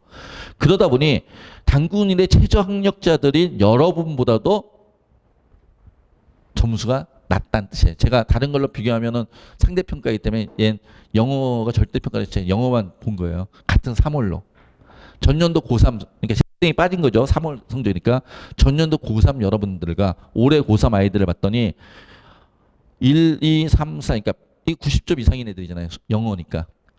난이도 참 비슷했어요. 제가 난이도가 이게 많이 어려웠으면 이럴 수도 있겠지만은 제가 영어 선생님한테 물어봤더니 작년도 고3 영어 난이도와 올해 고3 학력평가 난이도가 거의 비슷했다 그러더라고요. 비슷한 난이도인데 1등급 맞은 애가 작년에 3.44%, 올해는 1.98%, 2등급 맞은 애가 11.62%, 8.49%. 즉 상위권 등급이 다 점수가 빠져 있는 거죠. 애들이. 하위권 등급이 늘어나 있는 거고. 이거 절대평가잖아요. 원점수. 그러니까 빵점부터 몇 점까지 40점대까지는 늘어나고 50점 이상에서 100점까지는 애들이 어떻게 줄어들고 공부를 작년보다도 덜한다. 지금 덜하고 있는지 모르겠어요. 근데 덜했다. 3월달 시험 결과는. 자, 여러분들은 다시 하는 입장에서는 경쟁자가 센 게 좋아요? 약한 게 좋아요? 지금 고3 아이들은 경쟁자잖아요. 이제. 경쟁자 약한 게 좋겠죠. 맞죠? 그런 의미에서는 지금 고3들한테 얘기하기는 좀 뭐하지만 여기 계신 분들한테는 희망적이다. 라는 말씀을 드리는 거예요. 이게 입시의 현실이고요. 지금까지 제가 전년도 수능부터 해가지고 올해까지의 변화된 내용들, 그 다음에 학습적인 얘기들, 그리고 시장, 그러니까 학습 생태계가 어떻게 되는지까지 말씀을 드렸어요. 이제 본격적으로 저희 학원 프로그램이 어떤지를 말씀을 드리도록 할게요. 자, 강북청소년 100% 개인 맞춤 프로그램이래요. 개인 맞춤 프로그램. 이게 무슨 얘기인지 수능 150일 가장 효율적으로 준비하라. 자, 모든 학생이 다 다르잖아요. 근데 우리가 보통 재수 종합반이라면 선입관이 있어요. 고등학교 4학년 아닐까? 우리 부모님들이 재수할 때 종로학원, 대성학원 이런 데 갔을 때 고등학교 4학년처럼 한 반에 80명씩 쭉 앉혀놓고서 거기서 수업도 듣고 자습도 하고 반별 시간표에서 막 이런 것들 많이 생각하시죠. 지금도 그런 학원들이 있어요. 지금도 의무적으로 수업들을 꼭 들어야 되는 학원들이. 그런데 저희 학원은 저희 청소학원은 몇 년 전부터 그러니까 청소년 전체적으로 실험을 한 건 5년 전부터고 지금 강북 청소학원 3년 전부터 이제 바꿨어요. 어떻게 바꾸냐면 우리가 학생들이 다 다르잖아. 그럼 학생들이 다 다르면 다르게 가르치고 다르게 수업 듣게 하고 다르게 학습해야지 반별로 그러니까 집체 교육을 하는 건 아닌 것 같아. 바뀌었어요. 그걸 구체적으로 말씀을 드릴게요. 그게 가장 효율이 높아. 그리고 실제로 그런 효율이 증명돼 가고 있고요. 자, 말씀을 드리면은 이런 거예요. 보통의 재수학원 가면은 뭐 제가 어느 학원에 얘기하지 않겠지만 대부분의 재수학원들이 이렇게 하고 있어요. 5학생이 A, B, 국어가, 수학이, 영어가 평균 3등급이에요. 그러면 전부 다 3등급 반에 배정을 해요. 평균 3등급 반에. 그리고 같이 반별 수업 시간표에서 수업을 들으라 그래요. 그러면 A 학생하고 B 학생이 수학을 같이 수업을 듣는 게 말이 돼요, 안 돼요? 둘 다 불만이겠죠. 왜? 선생님은 3등급 반이니까 3등급 반에 맞춰서 수업을 할 거니까. A는 수학이 어려울 거고 B는 수학이 너무 쉬울 거고. 그러지 않나요? 이게 문제야 라고 저희는 생각을 한 거예요. 학생들한테 저희도 예전에 이렇게 했었는데 예전에 이렇게 하면서 계속 문제 제기를 만들면서 저희는 이제 바꿔야겠다. 학생들이 더 효율적으로 공부할 수 있도록. 이게 바꾼 거예요. 어떻게 바꿨는지. 하나 더 말씀을 드리면은 수학이 100점 만점입니다. 100점 만점인데 수원이 37점 만점이고 수투가 37점 만점이고 미적이 26점 만점이에요. 제가 물론 학통도 그렇고 선택 과목도 기하도 그렇고 26점 만점인데 그냥 제가 수원 수투 미적이라고 얘기를 할게요. 선택 과목인데. 그래서 A, B, C, D 에서 또 똑같이 했는데 다 80점이에요. 100점 만점에. 그럼 100점 만점에 얘는 다 80점이니까 5명이 모두 수학이 80점이니까 그럼 얘는 수학 80점 반에 들어가서 다 5명이 수업을 좀 돼요? 저희는 그게 아니라고 보는 거예요. 이 친구는 C라는 학생은 수원을 37점 맞았어요. 대신에 미적이 17점밖에 안 돼요. 그러니까 수원은 다 맞았는데 미적은 반타작했다는 얘기예요. 그런데 B라는 학생은 거꾸로 수원은 17점, 수원은 반타작했는데 미적은 다 맞았어요. 그럼 같은 80점이라도 얘와 얘는 다른 수업을 들어야 되는 거죠. 무슨 얘기인지 이해되시나요? 우리는 그렇게 다른 수업을 하겠어 라고 얘기를 하는 거예요. 그렇게 다른 수업을 어떻게 하냐면 우리 드린 것 중에서 정말 프리반수만 말고 시즌3 강좌 안내문이라는 게 있을 거예요. 시즌3 강좌 안내문이라고 쭉 보시면은 제가 너무 많이 드렸나 본데 시즌3 강좌 안내문 이런 거 있죠. 그거 한번 펼쳐보세요. 펼쳐보시면 거기에 103개의 수업이 있어요. 103개. 저희가 시즌3 6월 26일부터 시작하는 수업을 103개를 개설을 한 거예요. 강좌 수가. 그리고 페이지 한 페이지 더 넘겨오시면 국수영, 탐구 이런 순서대로 어느 선생님이 몇 등급 학생을 대상으로 어떤 단원의 수업을 무슨 교재로 할 거야. 이런 것들을 학생들한테 다 어떻게 했어요? 오픈을 해놨어요. 그래서 거기 보시면 그 주황색으로 되는데 수학이에요. 수학을 보고 제가 말씀드릴게요. 수학이 맨 앞 페이지를 보세요. 수학이 맨 앞 페이지. 수학이 맨 주황색으로 되는 게 수학일 텐데 수학이 맨 앞쪽을 보시면은 수학이 맨 앞쪽에 저희는 1시간 수업이 100분짜리 수업이에요. 1시간에 100분, 50분짜리 2개 있다는 뜻이에요. 그러니까 일주일에 100분짜리 2개 또는 100분짜리 4개, 100분짜리 하나 이런 식으로 자 50분짜리 2개. 그러니까 50분짜리 2개면 2시간이라고 생각하시면 되겠죠. 100분짜리 하나가. 봤더니 수원 심화라고 되어 있는 부성만 선생님의 수원 심화 있나요? 보이시나요? 보이시죠? 일주일에 몇 시간이에요? 2시간 수업짜리예요. 있죠? 그 밑에 수원 실력이라 되는 거 있죠? 일주일에 몇 시간짜리? 수업만 4시간짜리 수업을 한다는 게 동일한 진도를 나가는데 한 페이지 넘겨볼까요? 한 페이지 넘겨서 맨 마지막에 보면 이정원 선생님 수업이 있을 거예요. 맞죠? 거기에 몇 시간이에요? 6시간 수업을 한다는 뜻이에요. 일주일에. 동일한 진도를 나가도. 뭔 얘기인지 이해되시나요? 그러니까 같은 진도를 나가더라도 학생들의 수준에 맞춰서 학생들의 능력에 맞춰서 또는 학생들의 현재 진도에 맞춰서 다르게 저희가 강좌들이 다 구성이 되어 있어요. 자, 그러니까 이렇게 할 수 있다는 얘기야. 아까 얘기했듯이 이런 친구 같은 경우 이 친구는 수원은 잘해, 수투는 그래, 미적은 못해.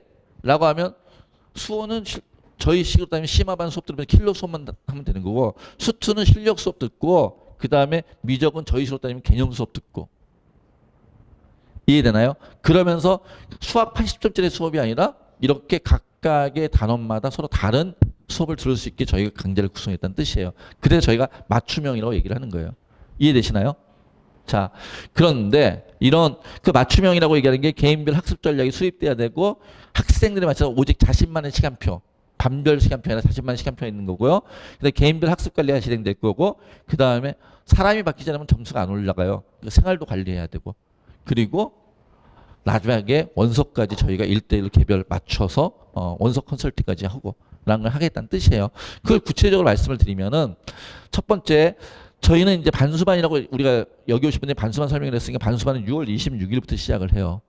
6월 26일부터 반수반이라는 걸 시작하는데 사실은 저희 이제 재수학원은 1월 달부터 진행했어요. 1월 달 그다음에 시즌 1 2월 20일부터 시작한 거, 5월 1일부터 시작한 거. 저희는 1년을 이걸 빼고 1년 5번 반복을 해요. 그런데 정규반이라는 게 4번, 시즌 1, 시즌 2, 시즌 3, 시즌 4 이렇게 4번 반복하는 거예요. 그 중에서 이제 이미 2번은 지나갔고 이제 나머지 2번이 남아 있는 거죠. 그래서 시즌 3와 시즌 4인데 엄밀히 말씀드리면 저희는 반수 반이라서 반별 수업을 하지 않아요.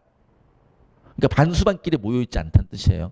그래야지 학생들의 선택이 더 많을 거 아니에요. 103개의 강좌를 선택하는 게 낫지 반수반끼리만 모여서 그 반 아이들의 수업만 선택하는 건 옳지 않다고 생각하는 거예요. 학생들이 다 다르니까. 이해되시나요? 그러니까 시즌 3 수업에 반수반이 시작하는 순간인데 다른 아이들은 이미 1, 2에서 했던 얘기들이 있으니까 쭉 이렇게 나가겠죠. 근데 이제 반수반 아이들은 이렇게 빨간색으로 표시된 것들 그때 이제부터 다시 학습 전략도 수립해야 되고 학습 계획도 이제부터 나와서 남은 150일 가장 효율적으로 공부할 수 있도록 학습 계획도 수립해야 되고 그 다음에 거기에 맞춰서 수업도 듣고 그리고 콘텐츠도 거기에 맞춰서 우리 학생들은 효율적으로 진행이 돼야 되겠죠. 라고 말씀을 드리는 거예요. 자, 그러기 위해서 이제 제일 먼저 해야 될 게 뭐냐면은 아까 이거 보여드린 거예요. 이런 것들을 저희가 매 시즌마다 학생들한테 먼저 시즌이 시작하기 전에 지금 우리 6월 26일 강좌인데 오늘 이걸 지금 제가 드리고 있어요. 이미 3주 전에. 무슨 얘기 이해되시나요? 우리 지금 현재 재원생들한테 이게 다 나갔어요. 3주 전에. 그래서 학생들한테 3주 전에 저희가 이미 수업 계획을 강좌 계획을 다 안내를 하고 학생들이 그걸 보고서 자기한테 필요하다는 수업들을 수강 신청하는 거예요. 가장 맞춰서. 이해되시나요? 그런데 학생들한테 좀 전에 제가 이거 펼쳐보고 보세요라고 드렸잖아요. 근데 학생들한테 이거 보고 수업 시간표를 짜봐 그러면 잘 못 짜요. 처음 들어왔을 때는. 지금 있는 애들은 잘 짜요. 지금 이미 6개월 동안 다녔던 애들은. 왜냐하면 우리 학원 선생님들 다 아니까. 누구 수업이 자기한테 맞는지를 이미 다 겪어봤으니까. 짜는데 처음 들어올 때는 못 짤 거 아니에요. 우리 선생님들은 모르니까. 그러기도 하고 또 한 가지 자신에 대해서 좀 덜 객관적이기도 하고. 그래서 저희는 입학하겠다는 모든 학생을 대상으로 진단평가라는 시험을 봐요. 저희 학원은 지금 550명 다니고 있는데 550명이 다 본 시험이에요. 현재 다니고 있는 그 정도 인원인데 자, 다 본 시험이고 해서 국어, 수학, 영어를 다 보는데 한 2시간 정도 걸려요. 제대로 보면 2시간 좀 넘게 걸릴 거예요. 근데 아는 게 없어 찍으면 금방 나오겠죠. 뭐 하여튼 이걸 보고 이 결과를 가지고 담임 선생님하고 먼저 의논을 해요. 그 결과를 가지고 난 국어를 문학은 독서는 문법은 이렇게 맞췄어요. 수학은 뭐 수어는 수투는 확통은 이렇게 맞췄어요. 다 다를 거 아니에요. 수어를 더 많이 맞힌 애도 있고 확통을 더 많이 맞힌 애도 있고. 무슨 얘기인지 이해되시나요? 그러면 그런 결과를 가지고 담임 선생님과 같이 의논하면서 이게 수업 시간표를 짠다는 뜻이에요. 공강 시간에는 자습하고. 무슨 얘기인지 이해되시나요? 학교처럼 뭐 1, 2, 3, 4, 5, 6교시 이렇게 있는 게 아니라 아까 저희가 수업이 100분짜리 수업이랬잖아요. 그러니까 오전에 100분짜리 2개가 있는 거고 오후에 100분짜리 2개가 있는 거고 자신의 수업 시간에 맞춰서 수업하고 저녁에 자습하는 거고요. 그리고 중간중간에 또 물론 자습할 수도 있겠죠. 공강 시간이 있으면. 자, 저희는 수업 시간에 이렇게 학생들 다 진단평가인데 거기에 맞춰서 선생님하고 의논하면서 수업 시간을 짜는데 저희의 특징은 수업 시간에 맥시멈과 미니멈이 없어요. 즉 의무 수업이 없고 원하면 수업을 더 많이 들을 수도 있고 더 적게 들을 수도 있다는 뜻이에요. 이해되시나요? 그러니까 어떤 친구는 자습을 더 많이 해야 되는 친구도 있고 어떤 친구는 수업을 더 많이 들어야 되는 친구도 있으니까 극단적으로 얘기하면 전년도를 기준으로 말씀을 드리면 전년도에 수업을 제일 많이 들었던 친구는 일주일에 30시간 수업을 들었던 친구도 있어요. 그리고 수업을 제일 적게 들었던 친구는 일주일에 3시간만 듣고 자습한 친구도 있어요. 저희는 그냥 학생의 학습의 효율이 어떻게 하면 극대화될 것인가 생각하는 거지 수업을 몇 개를 들어야 돼 이런 개념이 아니에요. 이해되시나요? 자, 강북청에서 수업 시스템에 대해서 전년도에 이 친구는 전년도에 대학 간 친구인데 저희 학원 홈페이지 들어오시면요. 저희 학원 홈페이지 들어오시면 입시 실적이라고 위에 쭉 있는 데가 있어요. 거기 보면은 우리 전년도에 우리 학원을 다녔던 친구들이 수기를 써놓은 게 있어요. 근데 그 수기를 써줬다는 얘기는 무슨 얘기냐면 그만큼 우리 학원에 애정이 있다는 뜻이에요. 내가 이 학원을 별로 좋아하지 않고 이 학원에 도움을 안 받았다면 그런 거 써달라는 때 안 써줄 거 아니에요. 제가 뭐 주는 것도 아닌데. 무슨 얘기인지 이해되시나요? 그래서 뭐 또 개인 영상을 촬영해서 거기 올라가 있는 친구들도 있고요. 한번 좀 읽어보셨으면 좋겠어요. 우리 학원에 대한 이해를 하는데 많이 도움이 되실 거라 생각하는데 그 중에 제가 일부분을 좀 약간씩 발췌한 거예요. 한 줄씩을. 원래는 뭐 A4 한 장 정도씩 있는 글들인데. 자, 고대 융합에너지학교 합격했던 친구가 쓴 글. 강북청소년의 좋았던 점 중에 선택 수업은 학생 개인별로 순차가 있는 것을 난이도별로 수업을 편성해 수업을 들을 수 있게 해줘서 수업 진행할 때 이해도가 크게 떨어지지 않아 학습 진행에 도움이 되었습니다. 무슨 얘기인지 이해되시죠? 아까처럼 똑같이 3등급이야, 아니면 똑같이 80점이야 하면서 반별로 수업을 했을 때 아까 그 서로 다른 점수대의 아이들을 반별로 수업하는 게 말이 안 되잖아요. 그러니까 효율이 안 나올 거 아니야.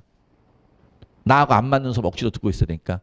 그런데 우리는 반별로, 진도별로, 단원별로 서로 다른 수업들을 들을 수 있는 그런 체계를 구성해 놨다는 뜻이에요. 그래서 저희가 대한민국의 가장 좋은 시스템이라 자신 있게 말씀을 드리는 거예요. 그러니까 부모님들이 재수 종합반이라고 저희와 다른 학원들 동일시하시는 분들이 되게 많아요. 그래서 여기는 억지로 내가 필요 없는 수업도 억지로 들어야 돼. 뭐 이렇게 생각하시는 분들이 많고 그래서 오지도 않는 분들, 문의도 안 하시는 분들이 있어요. 재수 종합반에 대한 고정관념 때문에. 근데 완전히 다른 시스템이다. 라는 걸 말씀을 드립니다. 자, 더더군다나 저희 수업 시스템은요. 저희가 아까 뭐랬죠? 담임선생님과 먼저 만나서 학습 계획도 짜고 수업 시간표도 의논해서 수업 시간을 짠다 그랬어요. 그러니까 대부분의 수업들이 자기하고 잘 맞아요. 왜? 진단평가 결과를 갖고서 객관적인 결과를 갖고서 담임선생님과 의논하면서 자신의 학습 계획에 맞춰서 수업 시간표를 짜니까. 그리고 가장 적절한 수업 시간표를 저희가 수업을 권유하니까. 그러니까 대부분의 수업들이 자신하고 잘 맞아요. 그럼에도 불구하고 사람이 되니까 막상 수업을 들었는데 나하고 안 맞는 수업이 혹여 있을 수 있잖아요. 그래서 저희는 매 시즌마다 첫 번째 주 수업을 들어보는 수강시청 정정 기간을 줘요. 그래서 수업이 안 맞으면 강사를 변경하든지 강좌를 바꾸든지 차라리 자습을 하든지. 이해되시나요? 그리고 모든 수업을 동영상으로 촬영해가지고 복습할 때 보라고 다시 제공하고 있고요. 지금 이게 앞에 지금 있는데 저희 모니터들이 있어요. 그래서 촬영 장비들이 모든 교실에 다 배치돼 있어요. 지금 이게 엎어져 있는데 지금 설명이 하느라고 이거 펼치면 이게 우리 영상 기계예요. 다 작성돼 있어가지고 볼 수 있게 다 촬영해서 이것들을 학생들이 언제든지 공부한 내용을 다시 복습해 볼 수 있게 그렇게 만들어놨어요. 이것도 저희만 있다고 저희는 생각을 해요. 청소년에서 수업하는 선생님들입니다. 청소년에서 수업하신 강사들이 어떤 선생님이세요라고 자꾸 물어보시는 분들이 계셔가지고 말씀을 드리는데 제가 말씀드려도 잘 모르시잖아요, 사실은. 우리 선생님들이 뭐 단과를 주로 많이 하시는 분들이 아니니까. 그러니까 어머님들이 아시는 분들은 고3 단과를 하시는 분들을 좀 아시지 재수하고는 여기서 처음 만나니까 잘 모르시잖아요. 그냥 이렇게 생각하시면 돼요. 강북 청소년 수업할 정도면 전국 상위 1%의 강사들이다. 그 정도 실력이 안 되면은 못 온다. 그러니까 그냥 지역에서 저희 해마다 공채를 하는데 이투수계열의 청소년학원과 강남학원이 해마다 공채를 하는데 해마다 공채할 때마다 진짜 많은 뭐 강남에 무슨 어디서 단과를 한다든지 어디서 한다면 이런 분들이 많이 원서를 내시는데 거의 저희 컷을 통과하지 못해요. 저희가 보는 눈높이의 수준을. 그러니까 동네 보습학원은 완전히 다를 거다라고 제가 자신 있게 말씀을 드리고요. 강북청소년 현장 강의는 인강 혹은 독학으로는 절대 얻을 수 없는 몰입력과 집중력을 가지고 있다는 것을 느꼈습니다. 이것도 학생이 쓴 거예요. 선생님께서 모두 잘 가르치시고 나눠주신 프린트도 퀄리티가 높아 현장 강의에서 최대한 많은 것들 얻어가시면 좋겠습니다. 얘는 서강대 갔던 애가 쓴 글인데요.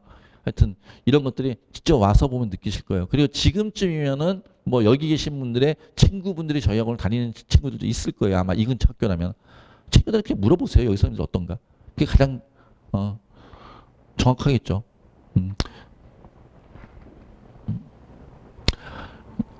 그 다음에, 그러니까 뭐 선생님 한두 명이 하는 게 아니라 각 분야에서 다 이렇게 돼 있으니까.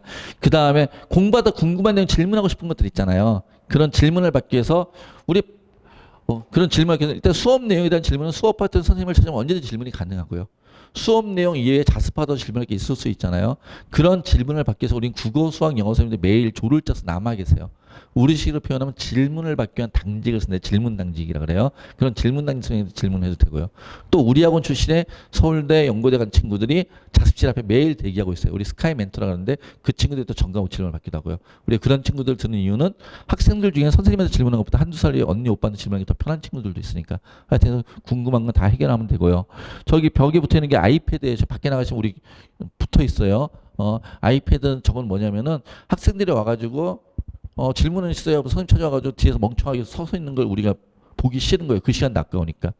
그래서 자기가 질문하고 싶으면 저기다 입력하면 시간 예약해놓고 그 시간에 오면 돼요. 어느 선생님 딱 찍어서 입력하고 그 시간에 오면은 자기 순서대로 질문할 수 있게. 그래서 기다리는 시간을 허비하지 않도록 저희가 하는 거고요.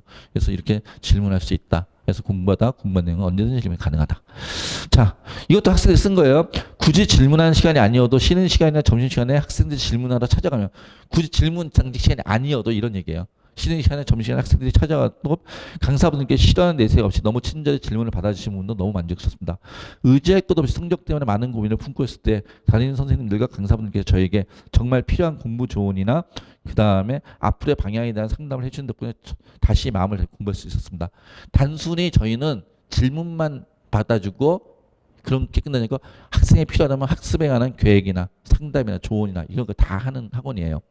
그리고 그걸 안 하는 학원은 원장인 제가 강사들한테 내년에 같이 일하지 않겠다는 걸로 알겠다라고 저는 얘기를 해요. 그래서 우리 선생님들은 무조건 상담이나 질문했을 때 다 받는 게 기본 조건이에요. 그러니까 단가학원하고 다른 것이 단가학원은 어때요? 질문 못 하잖아요. 선생님한테. 왜? 선생님이 너무 바쁘니까. 내 수업 마치고 다음 수업 또 들어가잖아요. 무슨 얘기인지 이해되시나요? 옆에 단가학원 있잖아요. 9시부터 12시까지 수업 끝난 다음에 그 다음에 또 다음 수업 또 들어가고 또 들어가고 또 들어가잖아요. 제가 대치동 있을 때 그랬어요. 대치동에서 90분 단위 수업 들었는데 그때는 제가 대치동에서 수업할 때 한 15년 전 얘기인데 그때는 야자가 없었어요. 그러니까 10시 제한이 없었어요. 6시부터 12시까지 수업하는데 제가 90분 단위로 7시 반, 9시, 10시 반, 12시 수업 마치면 다음 수업 들어. 수업 마치면 다음 수업 들어. 수업 마치면 다음 수업 들어가고. 학생이 질문하고 싶어서 질문을 못 해요. 인원이 많고 적음이 아니라 시스템이 그러니까. 무슨 얘기인지 이해되시나요? 근데 저희는 전 과목을 이렇게 질문할 수 있는 시스템들이 갖춰져 있다라고 말씀드린 거예요. 또 한 가지 다른 거 말씀드릴게요. 제가 우리 선생님들한테 항상 드리는 말씀이 있어요. 저는 수학 강사 출신인데 제가 엄청나게 반성하는 게 하나 있어요. 재수학원을 온 다음에. 제가 재수학원을 이제 08년부터 와가지고 지금 15년째 하고 있는데 그 전까지는 제 대치동에서 한 10년 강의를 했었어요. 제가 있던 학원을 대치동을 좀 아시는 부모님들은 지금도 15년 지났는데도 망하지 않고 대치동에 아주 큰 학원이에요. 제가 말씀드리면 아시는 분들 계실지 모르겠어요. 그러니까 저는 이제 수학을 가르쳤었는데 저한테 대치동에서 아이들이 와서 수학을 상담하러 와요. 선생님 저 수학 공부 어떻게 해야 돼요? 그때 제가 했던 것에 대해서 제 수학원 와서 제가 반성하는 거예요. 뭘 반성하냐면은 아이가 수학을 어떻게 해야 돼요? 그러면 제가 수학 점수 올릴 방법을 알려주는 거예요. 그 당시에는 제가 몰랐으니까 진짜 최선을 다해서 수학 점수 올릴 방법을 알려줬어요. 그런데 그게 걔를 대학을 안 보내는 방법이었더라고요. 못 보내는 방법. 그거를 재수학원 와서 알았어요. 무슨 얘기인지 이해되세요? 수학 점수 올리기를 원하니까 애가 일주일 동안 7일 동안 수학 공부할 양을 제가 확 늘려버린 거예요. 수학 숙제 엄청 많이 주고 수학 숙제 엄청 많이 주고 수학 공부만 하게 했어요. 당연히 수학 점수 오르겠죠? 근데 대학은 뭘로 가요? 총점으로 가잖아요. 대학은 수학 점수만으로 안 뽑아요. 국어, 수학, 영어, 탐구 점수 다 필요하지. 근데 전 단과 강사였으니까 그때는 그런 개념이 없었으니까 애가 수학 점수 올리겠다니까 일주일 내내 수학할 양을 팍 늘려버리고 너 수학 이만큼 해야 돼. 애는 착하게 제 말을 들었죠. 수학은 올랐죠. 그런데 다른 과목 점수가 안 나오죠. 대학은 못 가죠. 이게 단과 강사들이 악해서 그런 게 아니라 자기의 처한 처지가 그러니까. 현실이니까. 그래서 대치동의 일부 학원들 중에 이런 단가를 기반으로 해서 재수학을 만든 학원들이 있어요. 제가 어느 학원에 얘기하진 않겠지만은 단가로 시작해서 재수학을 만든. 그 학원 선생님들이 대부분 단가 강사인 사람들. 아이들 원서를 안 써봤다는 사람들. 그러니까 재수 종합반 강사라는 건 아이들 원서를 써봤다는 뜻이거든요. 정시에. 그래야지 총점의 중요성을 알죠. 근데 아이들 원서를 안 써보고 단가 강의만 했던 분들은 지금도 그렇게 해요. 지금도 그렇게 하니까 어떤 일이 발생해요? 우리 학생들 중에 그런 친구도 있는지 모르는데 어느 선생님, 어느 고3 때 어떤 선생님이 대치동 가서 어떤 선생님이 단가를 들으니까 주간지를 이만큼 주더라고요. 요즘 주간지라는 표현을 쓰더라고요. 어머니도 그런 표현 많이 들어보셨죠? 뭐 국어 주간지 이만큼, 수학 주간지 이만큼. 그래서 컨텐츠가 좋아서 그 학원을 간대요. 컨텐츠를 많이 줘서 그 학원을 간대요. 제가 그 얘기 들을 때가 넌 대학 가기 힘들겠구나. 일주일 내내 국어만 공부하겠구나. 일주일 내내 수학만 공부하겠구나. 무슨 얘기인지 이해되세요? 그 학원의 실적란을 보세요. 그 학원의 입시 결과, 홍보하는 것들을. 몇 명 중에 국어 만점자 몇 명, 또는 몇 명 중에 국어 1등급 몇 명. 이렇게 나와요. 보신 적 있으실 거예요. 걔 총점이 몇 점, 이렇게 얘기하지 않아요. 그럼 저는 그걸 볼 때마다 느끼는 게, 저는 아는 사람이니까. 그래, 국어 1등급 맞으냐? 그래, 1000명 있다 치자. 걔 수학과 영어는 어떤데? 국어만 공부하면 국어 1등급 맞을 수 있지. 근데 수학과 영어는 어떤데? 그래서 걔가 대학을 갔냐고. 나는 의문을 이 안에 있으니까, 저는 그런 걸 아는 사람이니까 문제 제기를 할 수가 있는 거죠. 근데 모르시는 부모님들은 이 학원에 국어 1등급 맞으냐 1000명 있대. 수학 1등급 맞으냐 1000명 있대. 근데 국어 1등급 맞으냐 수학 1등급 맞으냐 같은 애냐고.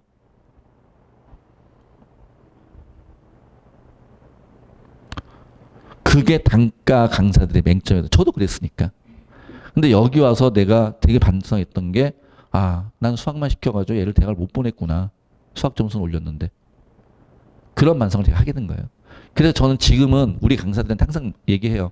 제가 원장으로서 강사들한테 상담하기 전에 아이가 수학을 상담으로 왔잖아. 그럼 걔의 국어 점수와 영어 점수는 몇 점인지 몇 등급인지를 꼭 물어봐라.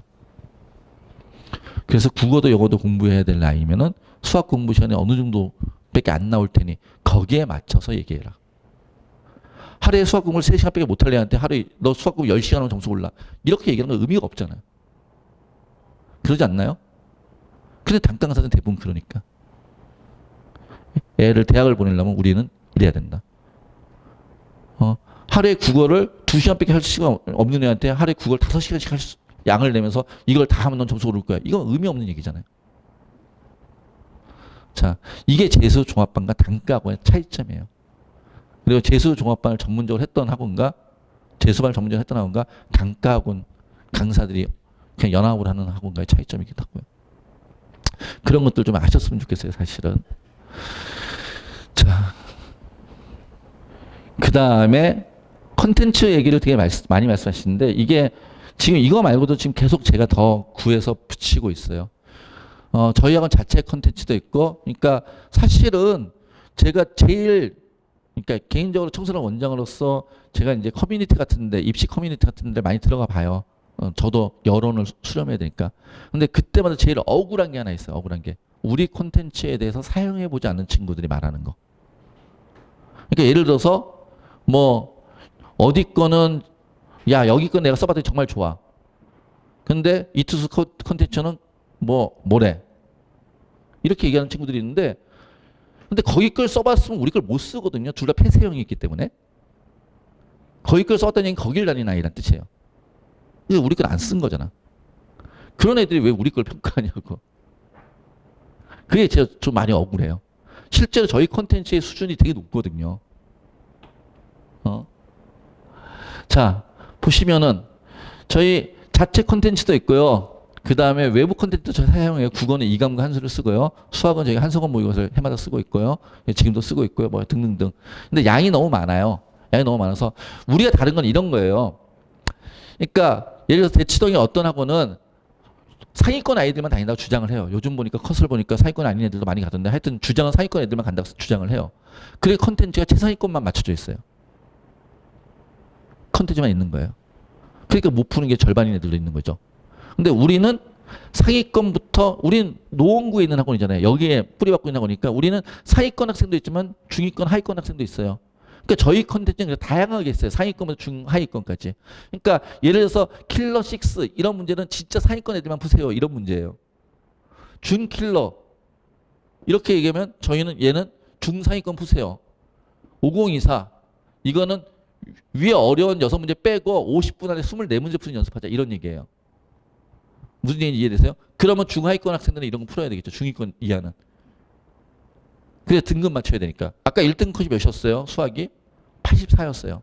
미적 기준으로. 그러면 6문제 맞추면 1등급 맞잖아요. 6문제 틀려도 1등급 맞잖아. 무슨 얘기인지 이해되시나요? 그러니까 그렇게 전략적으로 공부를 해야 되겠죠. 그래서 저희는 중위권부터 중하위권부터 상위권까지 컨텐츠가 다 있는 거예요. 근데 중하위권 컨텐츠 보고서 이투스의 중하위권 컨텐츠를 보고서 쓰레기야 이렇게 얘기하면 억울하지. 우리는 학생들에 맞춰서 다 있는데 어디 갔더니 최상위권 컨텐츠에서 여기는 문제의 수준이 다 난이도 높은 것만 있어. 그래서 여기는 좋아. 말이 안 되잖아요. 학생들에 맞춰서 저희는 컨텐츠도 맞춤형으로 준비를 한다라는 말씀을 드리는 거예요. 이렇게 청소년 학습 콘텐츠도 많은 도움이 됐어요. 일반적인 수능형 모의고사뿐만 아니라 시간관리형 모의고사, 고난도 모의고사 다양한 콘텐츠들이 있어 전략적인 문제풀이에 많은 도움이 되었습니다. 또한 콘텐츠를 학원에서 매주 시간을 정하고 풀었기 때문에 시간 관리하는 데 도움이 되었습니다. 라고 다니는 애들은 얘기를 하는데 다니지도 않는 애들이 함부로 평가하는 것이 참 많이 억울했다라는 말씀을 약간 푸념을 드렸습니다. 그 다음에 저희 학원의 특징이요. 저희 학원은 수업을 하는 보통의 재수종합반은 수업을 하는 강사와 담임이 분업화 전문화돼 있어요. 그러니까 강사가 담임을 맡아 학교처럼. 근데 저희 학원 특징은 수업을 하는 강사와 담임이 분업화 전문화돼 있어요. 그러니까 강사는 수업과 교과 상담과 학습 관련 질문들만 담당하고 전문 컨설턴트들이 담임을 맡으세요. 저희는 전문 컨설턴트들이에요. 저희 담임 선생님이 어저께 도봉구청 가서 설명회를 했어요. 입시 설명회를. 그러니까 그런 설명회를 할 수 있고 그 다음에 저희가 다 유료 컨설팅을 하시는 분들이에요. 수시건 정시건.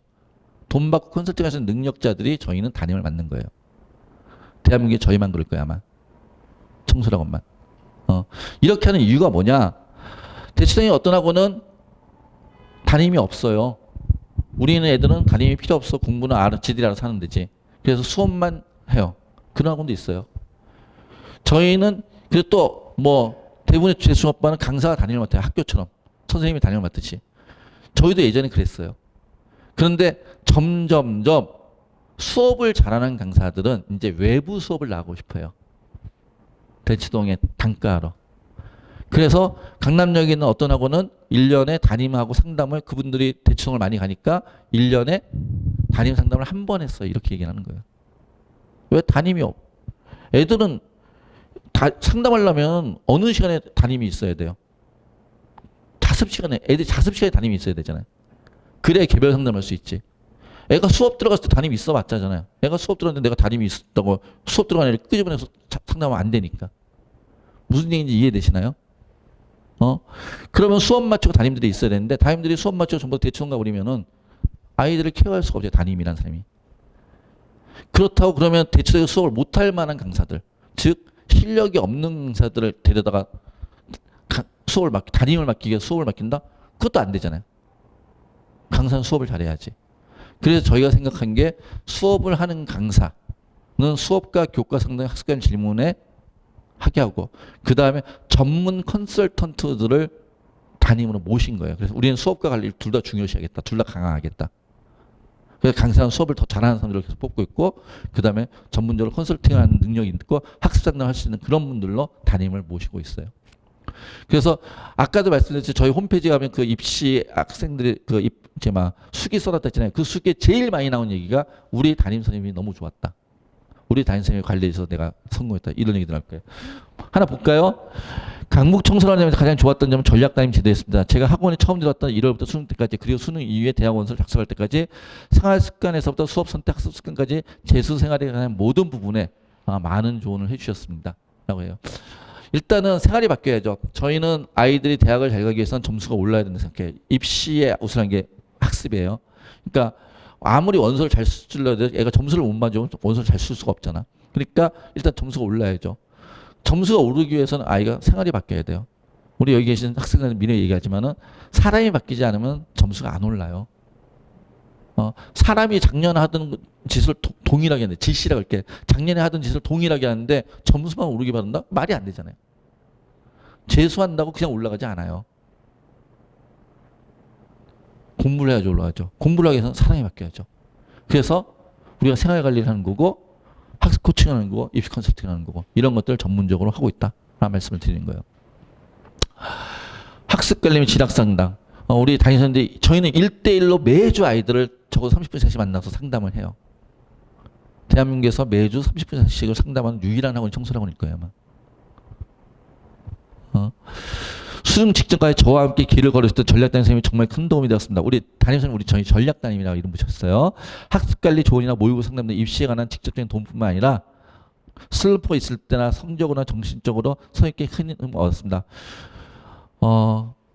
누구보다 학생의 상황을 잘 파악하시고 학생 입장에서 이해해 주시며 진심으로 학생의 대입을 위해 같이 고민하고 조언해 주는 담임 선생님이 계시다는 것이 어쩌면 강북청소년의 가장 큰 장점이라고 생각합니다. 라고 말씀을 드린 거예요. 혹시 부모님들이 하시고 싶은 말씀이 있으시잖아요, 집에서. 그러면 담임 선생님한테 말씀을 하세요. 집에서 절대 얘기하지 마세요. 얘기하면 싸움만 나니까. 얘기하시고, 그 다음에 집에 오잖아요. 대신 이런 건 지켜주셔야 돼요. 이따 얘기하겠지만은 좀 이따 그 얘기 다시 할게요. 주간 자습 분석표. 저희 학원은 우리 학원에 다니는 친구들이 매일 어떻게 공부하는지를 점검한 시스템이 있어요. 매주 이런 표를 만들어요. 주간 자습 분석표라고. 그래서 매주 저 표를 근거로 담임선생님하고 학생하고 상담한다는 뜻이에요. 그리고 이 표는 부모님한테도 매주 보내드려요. 그래서 학원 생활에서 같이 공유하도록. 애가 학원을 갔는데 학원에서 주원이 사는지 모르시는 분들 되게 많으시잖아요. 이런 것들 매일 한다라고 이해하시면 될 것 같아요. 그 다음에 저희 시 학습 플래너인데 아마 거기 보시면 낱장은 하나 있을 거예요. 근데 그러니까 수업을 했던 자습을 했던 우리는 그날 학습 내의 핵심들을 리뷰하고 정리하고 기록하게 해요. 그날의 핵심들을. 이걸 대단히 중요시 여긴 학원이에요, 저희는. 그래서 매일매일 이런 게 쓰고 하고, 그 다음에 이것들에 대해서 담임선생님 또 이것도 일주일에 한번 점검해서 학생으로 소통하고요. 여기 보시면은 현역 때 스터디 플랜을 쓰지 않았습니다. 구체적인 계획 없이도 수월하게 공부할 수 있을 거라 생각했지만 지금 생각해보니 공부한 시간도 측정하지 못하고 무슨 과목을 공부했는지도 정리하지 못했습니다. 강북 청소년에서는 담임 선생님께서 주기적으로 플랜을 검사하시고 그 중요성을 강조하셔서 학습 관리를 효율적으로 할 수 있었습니다. 의대가네요. 고3 때 안 했는데 강북 청소년에서 이렇게 해서 의대 갔다 이런 얘기예요.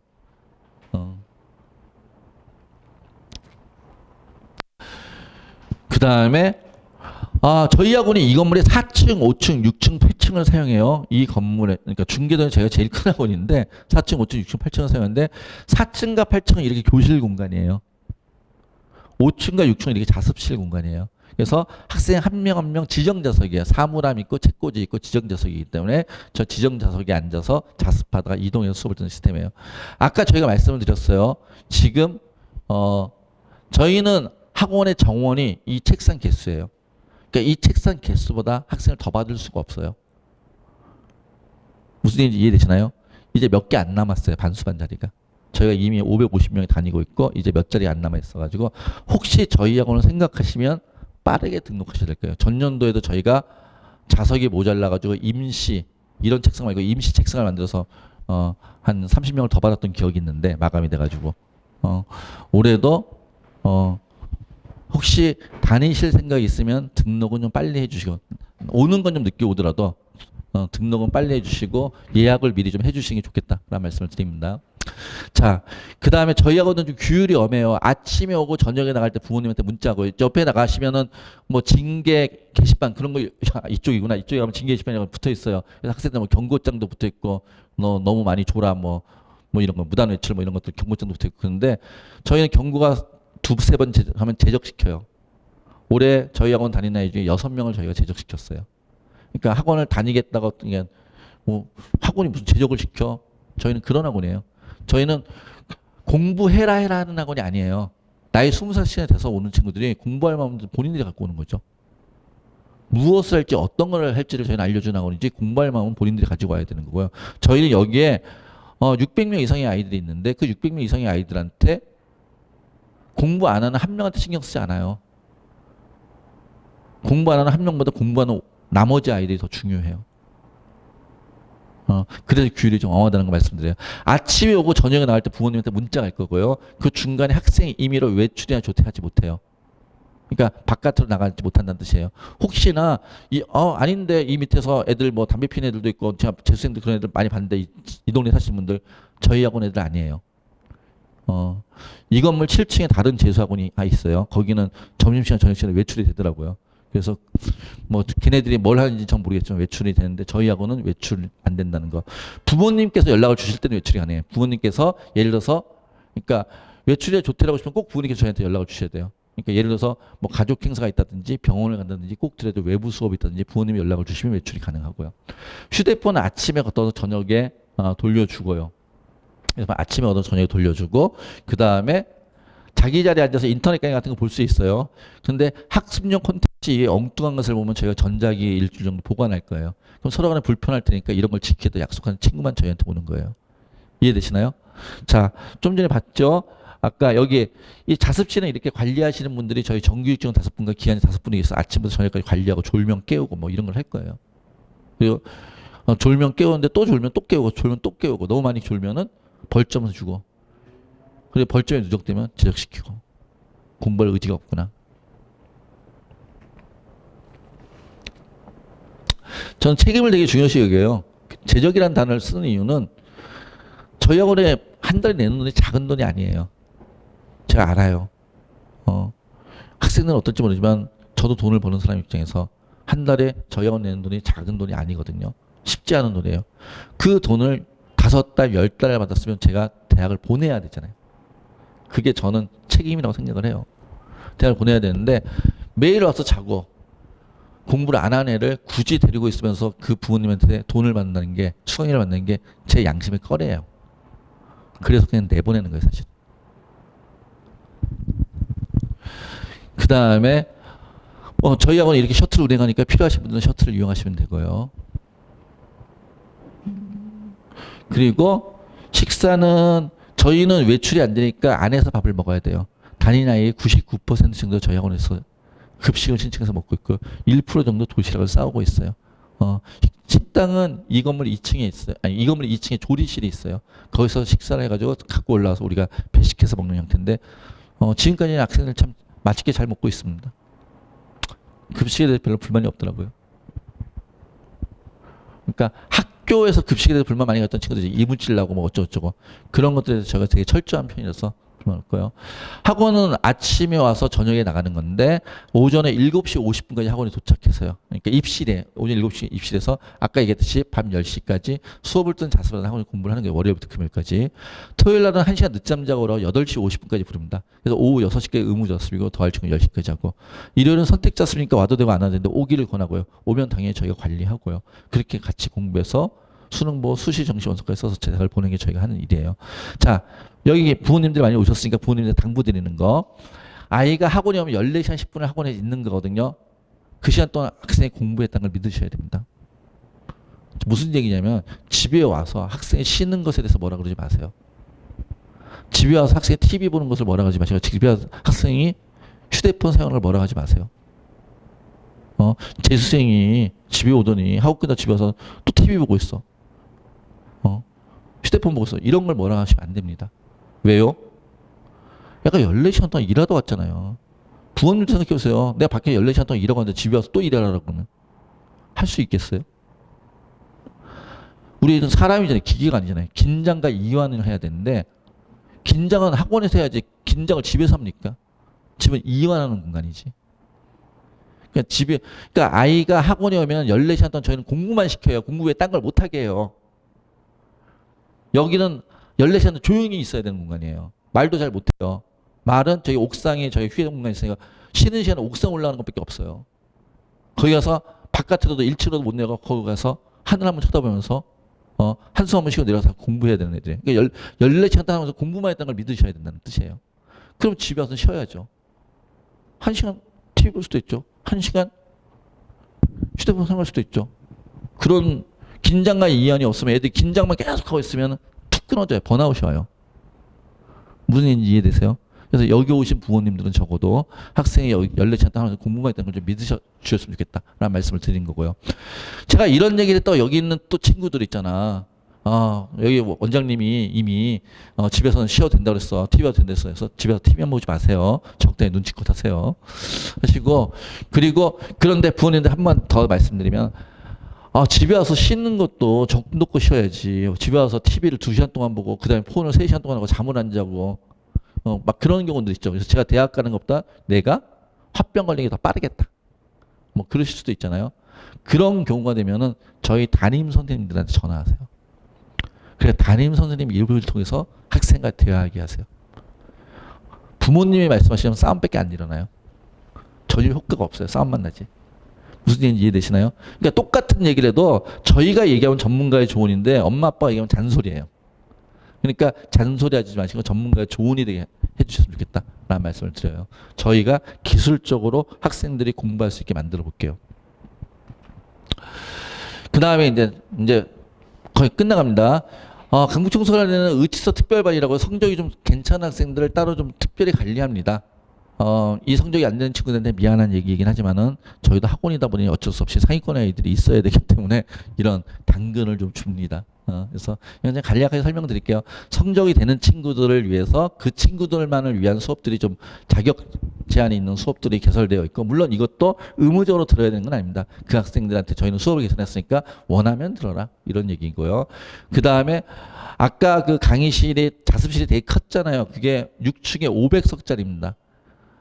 그런데 의치서 특별반 친구들은 5층에 80석짜리가 2개가 더 있어요. 그래서 이 성적대의 친구들은 이 반에서 이 공간에서 따로 관리를 합니다. 근데 제가 미리 양해의 말씀을 드려야 될 것 같습니다. 저희가 다 찼어요. 저 성적이 된 애들이. 5월 달까지. 미리 온 아이들 때문에. 다 차가지고 지금 오시는 분들은 만약 그 성적대인 친구들은 6층에 저희가 따로 구역을 좀, 그 친구들이 있어서 6층에 구역을 만들었으니까 거기에 있다가 5층에 자리가 비면 이렇게 이동할 수 있도록 그렇게 좀 미리 양해를 구합니다. 이거는. 그 다음에 우리 학원 여기 다니는 아이들이 점수가 얼마나 올랐어요? 이게 되게 많이 물어보시는 거라서 이거 간단하게 보여드릴게요. 전년도 다녔던 아이의 91.25%가 성적이 올랐습니다. 다닌다고 100% 오르는 거 아니에요? 이건 수능 성적이라서 제가 차마 100% 올랐다는 표현을 못 쓰는 이유가, 저희 아이들 다 성적이 올라요. 그런데 수능날 그날 컨디션에 따라서 그날만 망친 애들이 있더라고요. 그래서 그날만 망친 애들이 있어. 그래서 100%를 못 만드네요. 항상. 그래서 근데 그럼에도 불구하고 10명 중에 9명 이상은 성적이 오른다는 거. 얼마나 오르나요? 100분위 국어, 수학, 탐구 세 과목 100분위가 38.7점. 겨우 300점 만점에 38.7점 아니죠. 260점이 가는 대학하고 295점이 가는 대학은 완전히 다른 대학이죠. 그러니까 대학이 보통 저희 학원을 보내면은 2개에서 우리가 레벨로 얘기하잖아요. 레벨로. 두세 레벨 이상이 올라간다라고 생각하시면 될 것 같습니다. 그러니까 예를 들어서 이런 거죠. 이 친구 지금 제가 쭉 보여드린 건 반수반 아이들입니다. 전년도 반수했던 애들.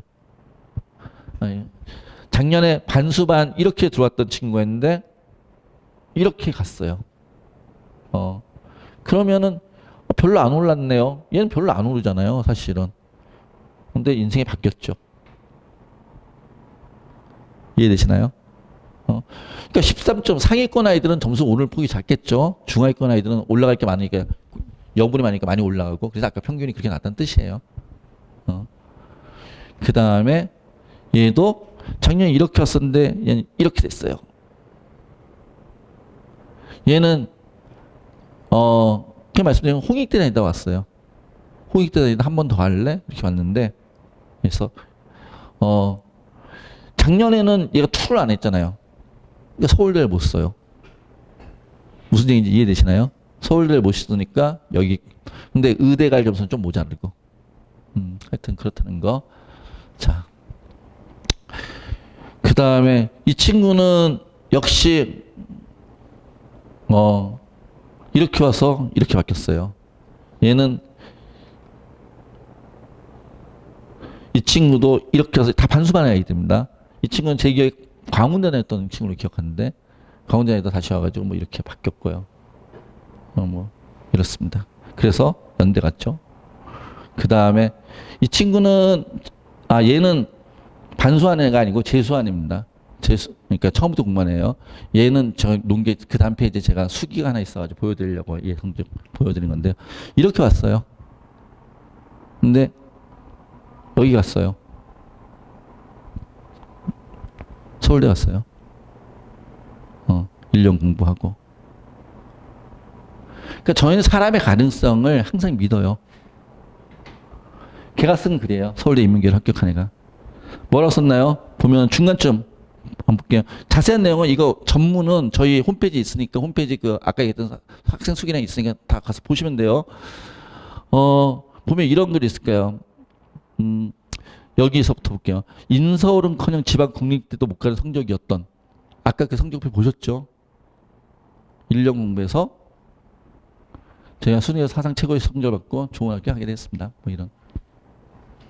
그러니까 학생들이 시작 점수가 어떤지가 중요하지 않아요. 어떤 노력을 하고 어떤 결과를 만들어낼 것인가. 최고의 결과를 만들어내기 위해서 저희가 노력을 하는 거고요. 이런 수기들을 쭉 보시면 돼요. 얘가 안녕하세요. 아까 성적표 있었던 애요. 강원대에서 연세대로 갈아탄. 뭐 해서 반수해서 그렇게 했다. 뭐 이런 얘기고요. 얘도 반수해서 뭐 의예가 내고요. 뭐 이런 아이들 수기가 있으니까 자세한 내용 한번 읽어보시면 될 것 같아요. 그리고 이거는 올해 저희 학부모님이 저희 담임선생님한테 쓴 편지가 있어요. 그러니까 이제 저희 학원에 아이를 보내놓고서 어머니께서 어느 날 갑자기 울컥하셔가지고 어떤 감동을 받으셨나 봐요. 그래가지고 저희 담임선생님이 썼던 편지글 중에 일부를 제가 보여드릴게요. 제가 이것도 그 어머니한테 연락을 드려가지고 혹시 제가 설명할 때 이거 공개해도 되겠습니까? 그랬더니 어머니께서 그러셔도 된다고 허락을 해주셔가지고 제가 공개를 하는 거예요. 이 친구는 대진고등학교 출신이에요. 대진고 과중반 아이였는데 자 지금 이제 아이 이름은 제가 동그라미 했습니다. 첫날 대면했던 담임선생님께서 고퀄의 수업 내용에 그다음 체계적인 시스템에 감탄했던 우리 누구의 모습이 생각합니다. 자, 본인의 꿈을 향해서 기꺼이 동의했던 결심을 첫날 하고 왔습니다. 그래서 쭉 읽어보시면은 자신감을 보면 안도했습니다. 그 다음에 뚝 하면서 자, 엄마보다도 어린 담임선생님이 어떤 점이 우리 아이를 움직이게 하는지 너무도 궁금한 그래도 행복한 아침입니다. 뭐 이렇게 했어요. 그래서 그러니까 저희 학원에 보내신 어머니께서 우리 학원 시스템에서 만족을 이만큼 하시더라라는 것들에서 아마 보내시면은 여기 계신 부모님도 보내시면은 제가 자신 있게 말씀드립니다. 대한민국 어느 학원을 보낸 것보다 만족하실 수 있을 것이다. 그리고 우리 아이의 성공에 가장 가까울 수 있는 학원이 저희 학원이라고 저는 자신 있게 말씀을 드립니다. 이거는 이제 프리반수는 사실은 지났어요. 반수반이 6월 26일부터 시작한다고 그랬잖아요. 그리고 저희가 반수반은, 그러니까 지금 저희 반수반 상담을 많이 하고 이미 등록한 친구들 꽤 많이 있는데, 그래서 저희가 자리가 몇 자석 안 남아있다고 말씀드리는 거고, 하려면 빨리 하시라고 말씀을 드린 거고요. 근데 반수반은 이제 6월 26일부터 시작하는데, 지금 대학을 다니는 친구들은 지금 기말고사 기간이에요. 그러니까 빠르면 6월 15일 정도까지 기말고사 보고 아니면 늦으면 6월 20일 정도까지 기말고사 보는 학생들이 대부분이어가지고 그 친구는 다 6월 26일부터 오는 거예요. 자, 그런데 지금 독학을 하거나 혼자서 뭐 하여튼 그러니까 학원을 안 다니거나 뭐 그러니까 대학을 안 다니는 친구들 있잖아요. 그러면서 공부하는데 이제 지금이라도 학원의 도움을 받고 싶어서 옮기고 싶어 하시는 분들이 계세요. 그런 분들을 위해서 제가 프리반수반이라고 6월 7일부터 시작한 반이 있어요. 그러니까 지난 수요일부터. 그래서 3주 먼저 와가지고 6월 모평 분석 수업이라든지 아니면 저희가 시즌 1, 2 했던 수업을 서머리 한다는 것들 그런 수업들을 현장 강의로 듣든지 아니면 저희가 시즌 1, 2 수업 내용을 다 동영상으로 녹화해 놨어요. 그래서 그걸 학생들이 원하면 다 주고 있어요. 그래서 그걸 보면서 자기한테 맞는 선생님들을 또 찾아보기도 하고 그 다음에 자기한테 맞는 수업들을 좀 들어보는 것도 그런 시간도 있고요. 그래서 그런 수업들을 그러면서 학원에 먼저 적응하고 무엇보다도 집에서 본인이 아무리 열심히 공부한다 해도 우리의 학습량을 이기지 못해요. 학원에서 관리받으면서 이렇게 공부하는 학습량을 이길 수 없으니까 저희의 학습의 농도가 훨씬 더 진하다고 생각을 하기 때문에 혹여나 지금 혼자 개인적으로 공부하고 있는 친구들 있으면 지금이라도 당장 내일 모레 월요일부터라도 학원을 하루라도 빨리 와서 공부하는 게 더 도움이 될 것이다. 왜? 6월 26일부터 하면 150일 남았는데 지금 이제 170일밖에 안 남았거든요. 170일이라도 같이 공부하는 게 더 나을 수 있으니까 하루라도 빨리 공부하자라는 의미에서 이것도 잠깐 말씀을 드립니다. 그래서 혹시나 관심 있으시면 이것도 상담하시면 될 것 같고요. 해서 자, 반수반 개강 6월 26일이고 프리 반수반은 6월 7일에 개강인데 지금 중간이라도 그냥 학생이 오겠다면 저희가 같이 공부할 수 있게 그렇게 할 테니까 그렇게 하시는 게 어떨까 싶고요. 긴 시간 동안 제가 설명을 드렸습니다. 사실은 여러 가지 말씀을 많이 드렸는데 아이들이 대학을 가는 거는 우리 학생들이 대학을 가는 거는 아까도 말씀드렸다시피 성적이 올라야 갑니다. 성적이 오르지 않고 대학을 가는 방법은 없어요. 그래서 성적이 오르려면 생활이 바뀌어야 된다. 습관이 바뀌어야 돼요. 공부하는 습관이 붙어야 되고 공부하는 생활이 돼야 됩니다. 그러기 위해서는 사람이 바뀌어야 된다. 그래서 저희 강북청소라고는 학생, 사람부터 바꾸려고 노력을 하고요. 사람과 생활과 습관과 학습의 질과 양이 모두 바꿔가지고 결국 성공할 수 있는 그런 것들을 저희가 준비하고 있고 그런 면에 있어서 아까 처음에 봤듯이 저희 100% 맞춤형으로 진행하면서 가장 고퀄리티의 수업과 관리 그리고 학생들의 개인적인 성향과 성적에 맞춰가지고 학습 계획과 수업 시간표가 구현되는 거의 대한민국에서 유일한 학원이라고 제가 자신 있게 말씀을 드리고요. 한번 가장 효율적으로 공부할 수 있는 시간과 공간이 될 수 있을 거라고 생각을 합니다. 자, 제가 길게 말씀을 드렸는데 혹여나 이제 더 궁금하신 거 있으시면 또 질문하시고 싶은 거 있으면 밖에 나가셔가지고 저희 직원들 저희 아마 입학원서 같은 게 하나씩 들어있을 거예요. 그 입학원서에다가 간단히 학생 이름과 전화번호 이런 좀 기록하셔가지고 저희 선생님한테 주시면은 뭐 오늘 당장 끝나고 상담하셔도 되고요. 아니면 바쁘시면 다음번에 상담하겠다 그러면은 저희가 그 연락처만 주시면 연락드려가지고 개별적으로 상담 스케줄을 잡아드리도록 하겠습니다. 자, 긴 시간 동안 수고 많으셨습니다. 감사합니다.